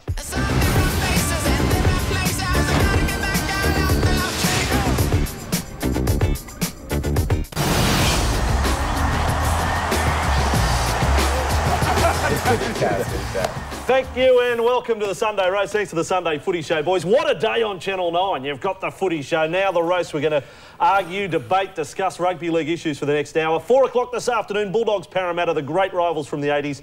And then tonight at 8:30, the coverage of the Knights versus the Broncos. Andrew Johns, the big farewell. We'll have it all covered for you. You do not want to miss any of it. Matthew Johns here, the big night for the Johns family up there in Newcastle. You'll be there, as will Phil Gould. You're going to drive up the freeway, so... Can't wait. Yeah. I'll be speeding all the way if you want to get Well, not quite speeding over the limit. No, thanks. He comes out to Australia. There's a little story with Clint Newton. As a bit of trivia, he's actually a rugby league fan because he's close friends with the Newton family. Through golf, him and Jack are good mates.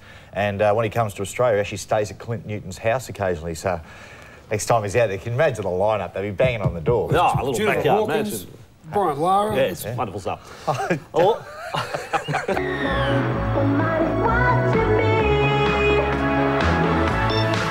Something we talked about on last week's show, the horrors for the Broncos. That's something hilarious. There he is again. No, this is just a montage of Broncos errors. How did he not get a run in the test match on Friday night? He's the fourth touchdown, Dillahair. It wasn't me. It was Dillahair. But Broncos errors last Friday night, and tonight they come up against that bloke. Is that Jarrod Mullen? I don't know. Jarrod Mullen. That's Danny Buderus, apparently. Turn it around, I think there's a number on it. Yeah, there it is. Yeah. It's number 9, although if it was that way, it could be Jarrod Mullen. That'd be the 6, wouldn't it? 6 or 9. But anyway, they're available.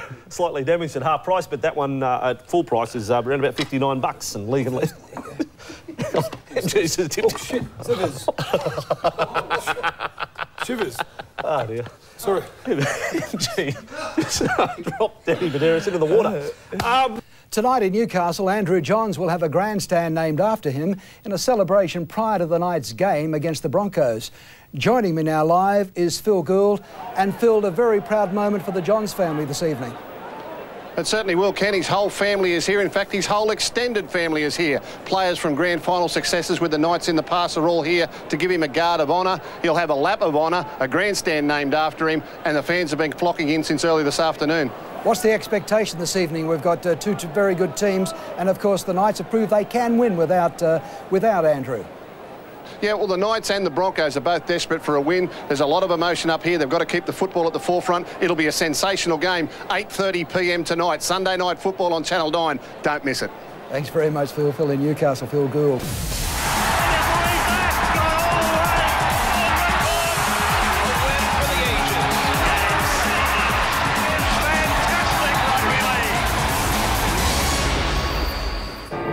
I was in shock when it happened. Just totally numb. I've had some great memories. You had some great friendships, which is the most treasured thing I've got out of the game. Tonight, we say farewell to a champion. Andrew Johns scores! And now, a new era begins.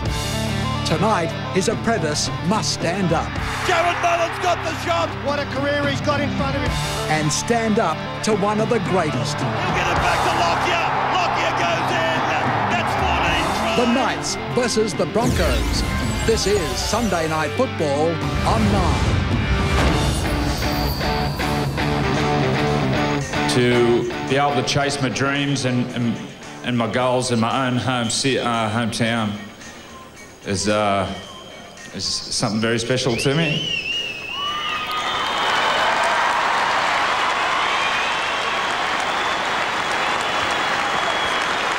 Newcastle says farewell to the local kid who became a hero and then became a legend.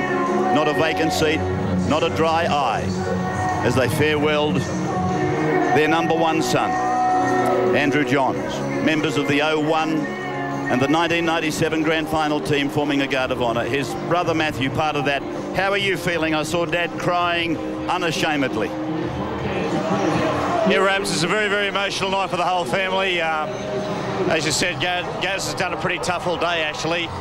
But you know what, it's just a great gesture by the Newcastle club to name the Eastern Grandstand after Andrew, and we're very, very proud of him. Great night.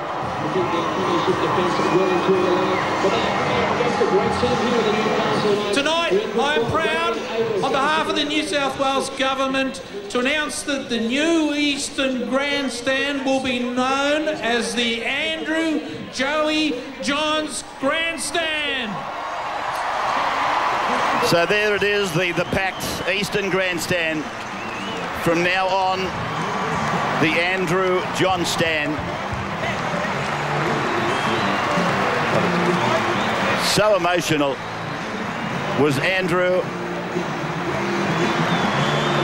The entire crowd standing, applauding this rugby league wizard who has thrilled us for years since he debuted in 1993.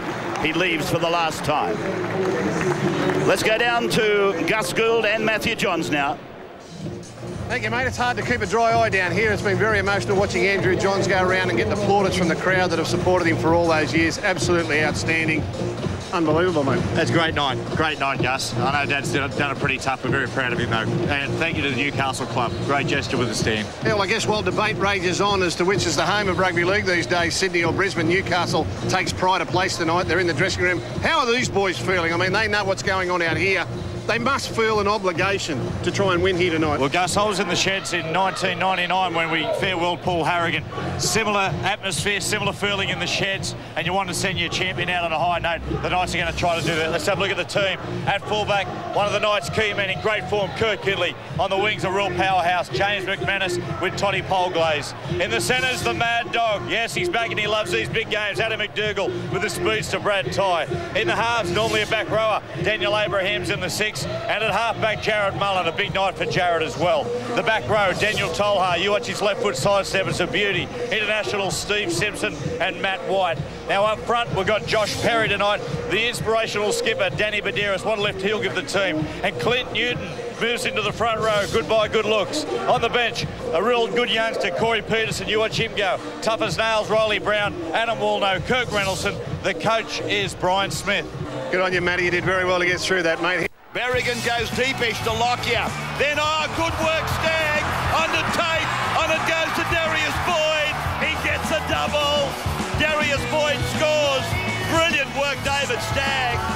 What a marvellous Sunday of football we've had for you here on Channel 9. The earlier game today, the Bulldogs too good for Parramatta in a tight finish. And tonight, the defending premiers, the Brisbane Broncos, may have got their season back on track with a hard-fought win over the Newcastle Knights. In the end, it was 20 points to 16. 2 tries to Boyd, 1 to Tate and 7 to Seaver. Ennis kicked 1 from 3, Lockyer 1 from 1. Whilst for the Knights, Polglaze got a double, MacDougall try, and Gidley 2 from 3. In a game, Benny Eichen, that kept us interested right down to the final whistle. Oh, it was a wonderful game. There's some great tries scored by both sides.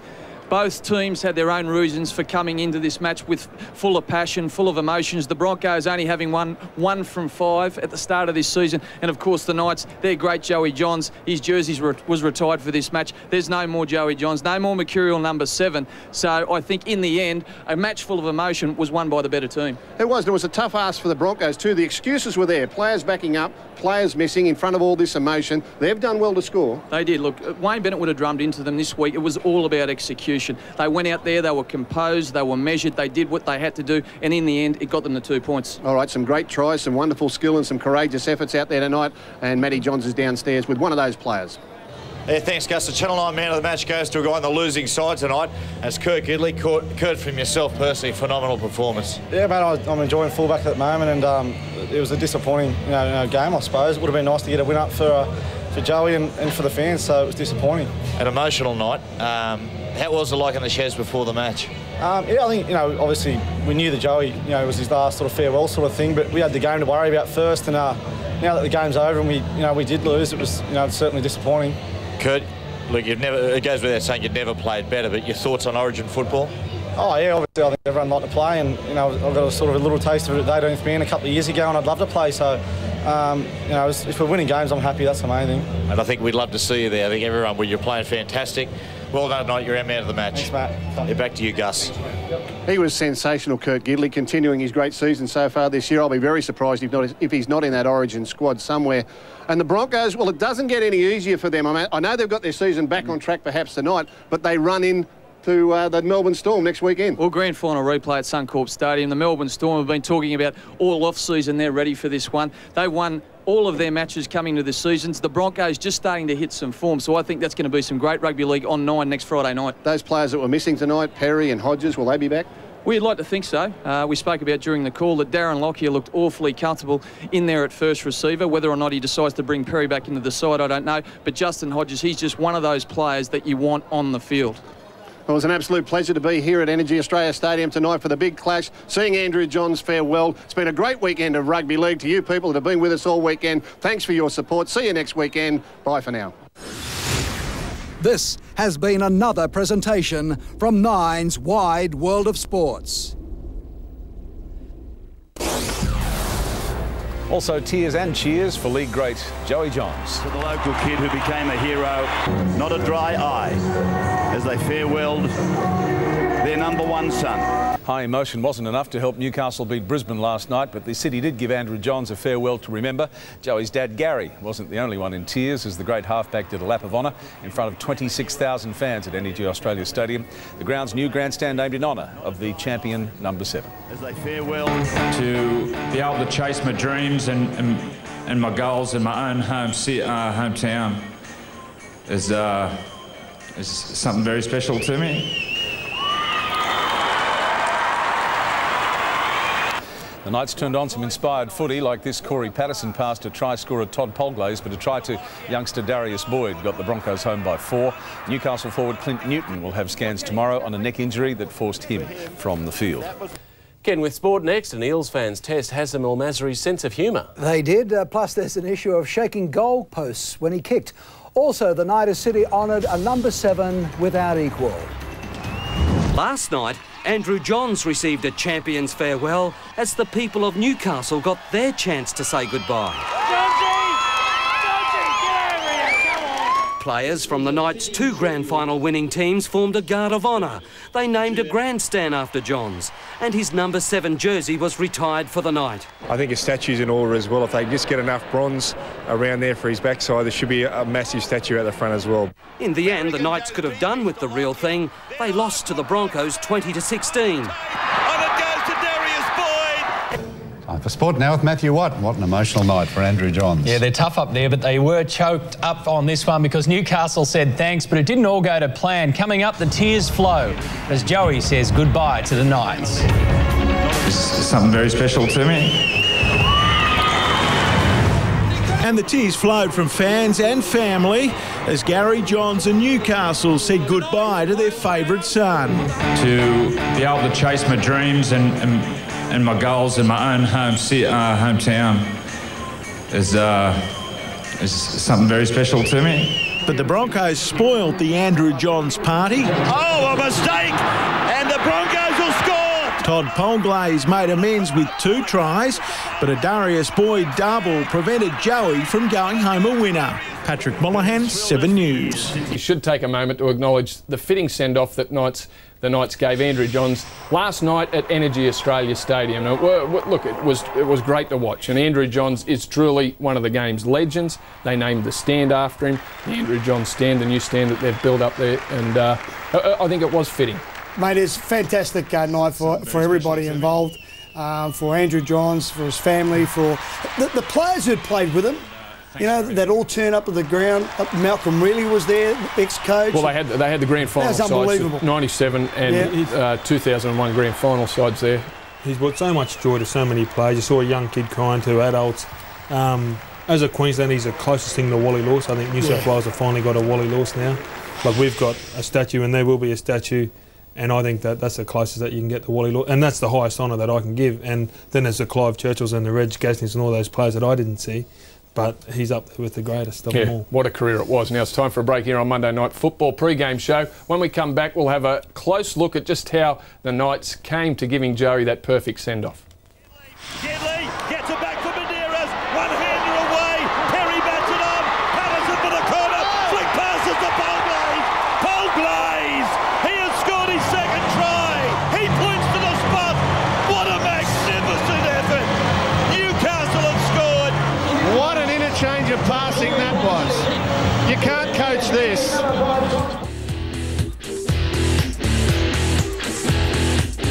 Mike, Good to see you. Introduce me. Paul Salmon. Oh, okay, thank you. And it's great to be here. I was going to say, you need no introduction. You'll be filleted. You're going to be filleted. I'm just looking at the centre spread here, and it's great to see Joey Johns now knows what it feels like for Billy Birmingham. Every time he rocks up to the back page, standing ovation. Standing ovation. Yeah, that's true. Exactly. That's true. I know. Look, everyone's crying around. What are we doing, Mike? We're having a break. I think we should take a break. Then we'll be talking Joey Johns' farewell.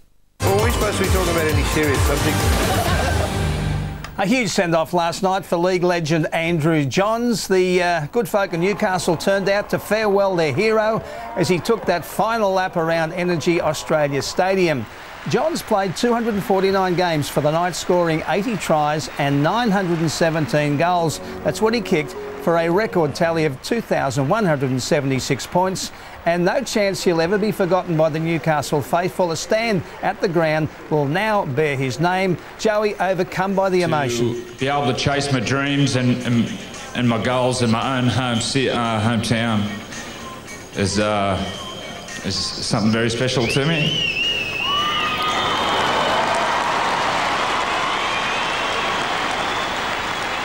Yeah, say it isn't so. I'm going to miss Joey's bloody happy, smiling face at the end of a game. Legend in his own generation. And he's the only one of his generation, I think, in that ilk, don't you think? He's the only one who's reached that level of his generation of football. And I'm getting annoyed already. Yeah, the next Joey. It's going to keep coming out, you know.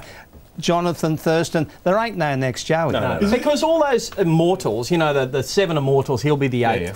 They're all unique. They can't be copied. You can't copy an immortal. That's why they're immortal. Exactly. Is he bigger? Excuse my ignorance. Is he bigger than Wally Lewis, Peter Sterling? Many people say yes. Yeah, that's the argument. Depends which side of the border you're from. Well, I must admit, Joey Johns has largely brought NRL to the southern states as well. He's that's exactly right. That's exactly right. He's huge and a rather beautiful send-off too. I mean, that's fantastic. As the games become more publicised, you know, obviously Joey is going to make more of an impact, or has over the last decade made more of an impact south of the border.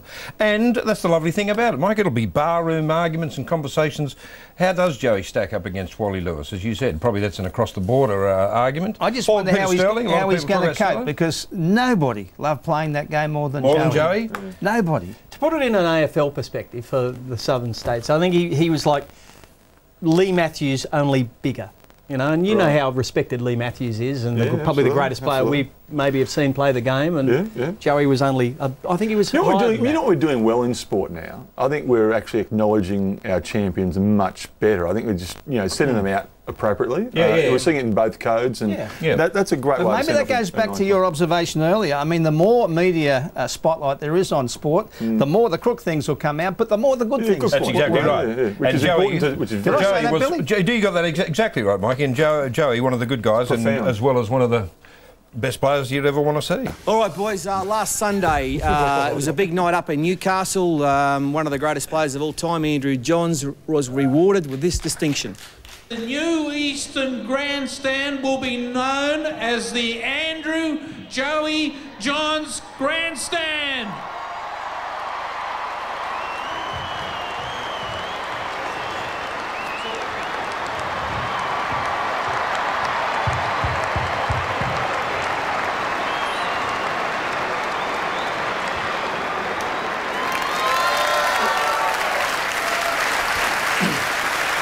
Very nice, excellent reward for a man who played so well at that particular ground. Matt, you must be pretty proud of it. Very, very proud. Thank you to the Newcastle Club, Chief, for doing that for Joey. Very nice night for the family. But people forget back. Look, I retired back in 2002, and I won't forget what the Knights did for me on that occasion. Look, I've got tape of it. Just take a look at this. Hi, everybody. Welcome. Today we celebrating retirement. A man. We know him as one of Newcastle's favourite sons, his brother. He had a great career. And, yeah, that's about it. So let's cut the ribbon and open Joey Johnson's brother's toilet. Joey's brother. What's his name? Thanks, Reggie. It's actually 2 T's on math. Pretty bloody emotional day, really. Feels like every man and his dog's here today. It's a pretty fitting tribute, because the smell resonating from this toilet probably reflects the football I played here at the Newcastle Knights. So. Yeah, thank you. Thank you.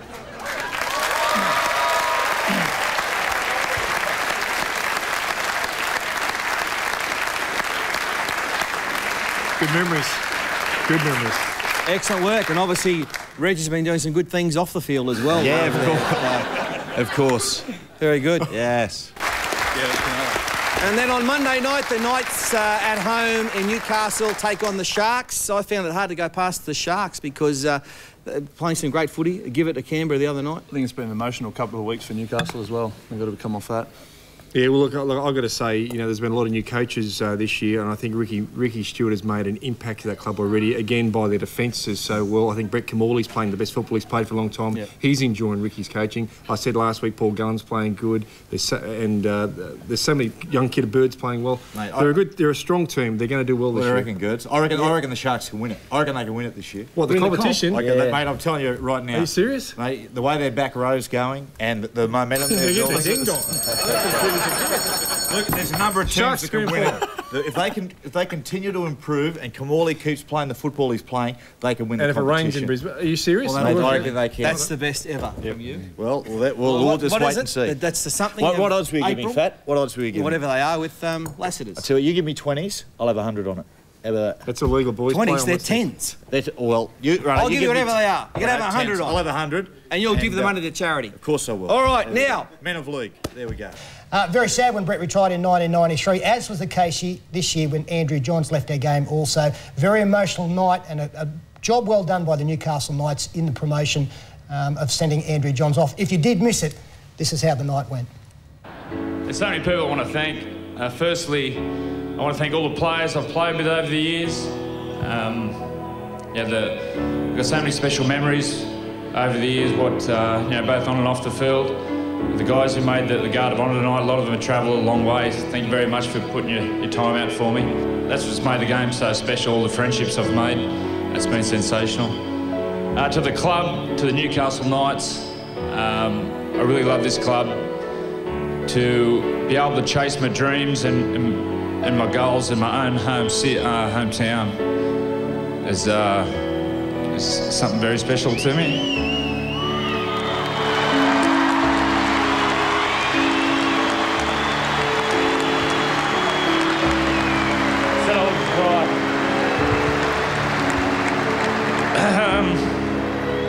To all the fans, everyone who turns up, David Gallup spoke about before, we've got the most passionate supporters, but we've also got the most loyal supporters. You travel to away games, you travel everywhere to watch us play. And the thing that stands out for me isn't the great victories or the grand finals, but in 2005 we lost 13 games in a row, and we turn up here every second weekend and we play in front of a packed stadium. And that's with the great loyalty the fans have shown us. So for me, there was no greater honour than to run out in front of this crowd, but later in my career to run out and captain the club and to run out and do my best in front of all this crowd. So thank you very much. And most importantly, I'd like to thank my family. They've been there all along the way through the highs and the lows, and without their support, there's no way I would have achieved what I have over the years. I even like to thank my brother. I don't know why, but I even like to thank him. But they're all here, and Cathrine's here, and my little boy Samuel, and Mum and Dad, and Maddie's two boys are here. So thanks a lot for everything, for all your support. And as I said, without your support, I wouldn't have achieved half I have in the game. So thanks a lot. Cheer the boys on tonight. I'm sure they'll make us proud, and thanks for everything.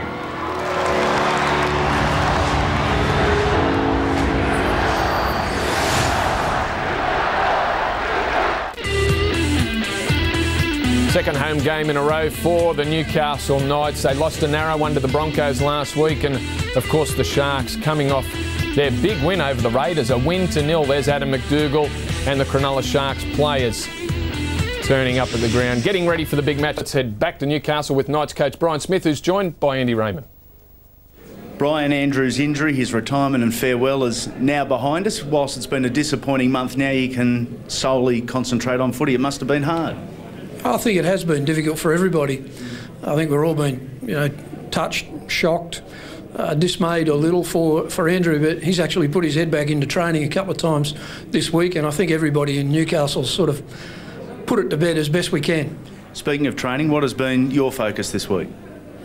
Oh, we've got so many things to work on, mate. We've got a book really. What we've really tried hard to work on is combinations and trying to establish a communication system that's going to help us to improve our attack. And at the same time, we still feel like we need to improve our D. We're trying hard to get a bit more aggressive in that department and get off our line a bit better. And you know, I think we're competing harder, but we've got a ways to go yet. Your assessment of the Sharks in the opening 6 round? Oh, they've been pretty good, what I've seen of them. I haven't seen everything, but I think you know, in a couple of their games they've been as tight as a drum defensively, and they also look pretty handy in attack as well. You know, they look like they've started off pretty well as a unit. We've got a bit to go to get to that sort of unified team processes that they seem to have in place already. Wish you all the best tonight. Thanks. Can the Knights bounce back after last week's narrow loss? We'll take a break here on Monday Night Football pre-game show as we build towards a 7 o'clock kickoff up at Energy Australia Stadium in Newcastle.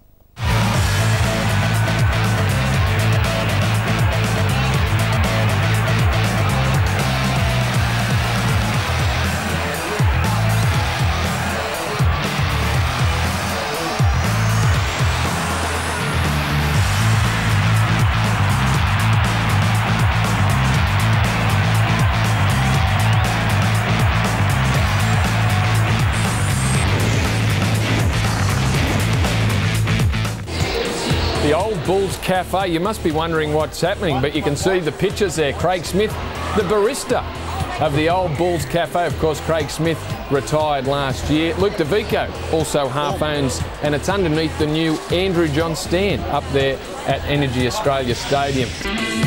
Dressing room there. Sharkies looking to make it back-to-back wins after their big win over the Raiders last week. Benny Ross. A number of Sharks out of this match, as we heard from Andy Raymond. There's Brett Carney, who's been sensational at fullback. No Adam Dykes, and there's the Newcastle dressing room. Adam will know they're warming up and looking to bounce back after their loss, after their narrow loss to the Brisbane Broncos last week. Now, Andrew Johns might not have played last week against the Broncos, but with the emotion surrounding his send-off at Energy Australia Stadium, the Joey factor was still very much present. Tonight, life really begins without Andrew Johns. And it was an emotional night, and I've got no doubt that it would have affected the players. But now there's no more Joey, and they have been preparing for life for a while without Andrew Johns. But it really does start tonight because there's no send-off. The send-off's gone. Andrew Johns, the stand's named after him, but it gets down to the nitty-gritty tonight. It's Jarrod Mullen's position, halfback, and they're going to have to rally around him. A fine young player, but there's plenty of pressure on these blokes now to produce.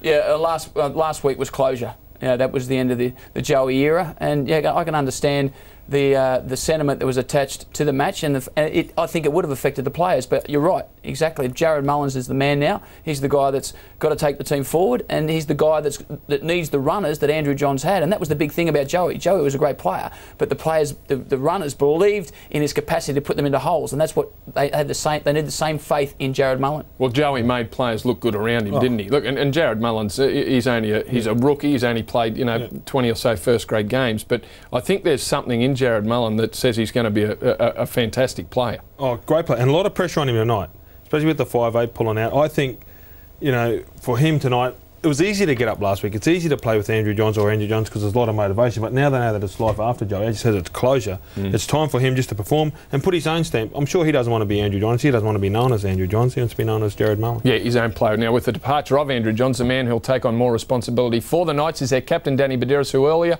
he caught up with Andy Raymond. Danny, everyone is talking rep footy. As a result, has it been a difficult preparation? Not quite. We've got a job to do tonight. We've got an opportunity too, so we can creep up the ladder there with a good performance.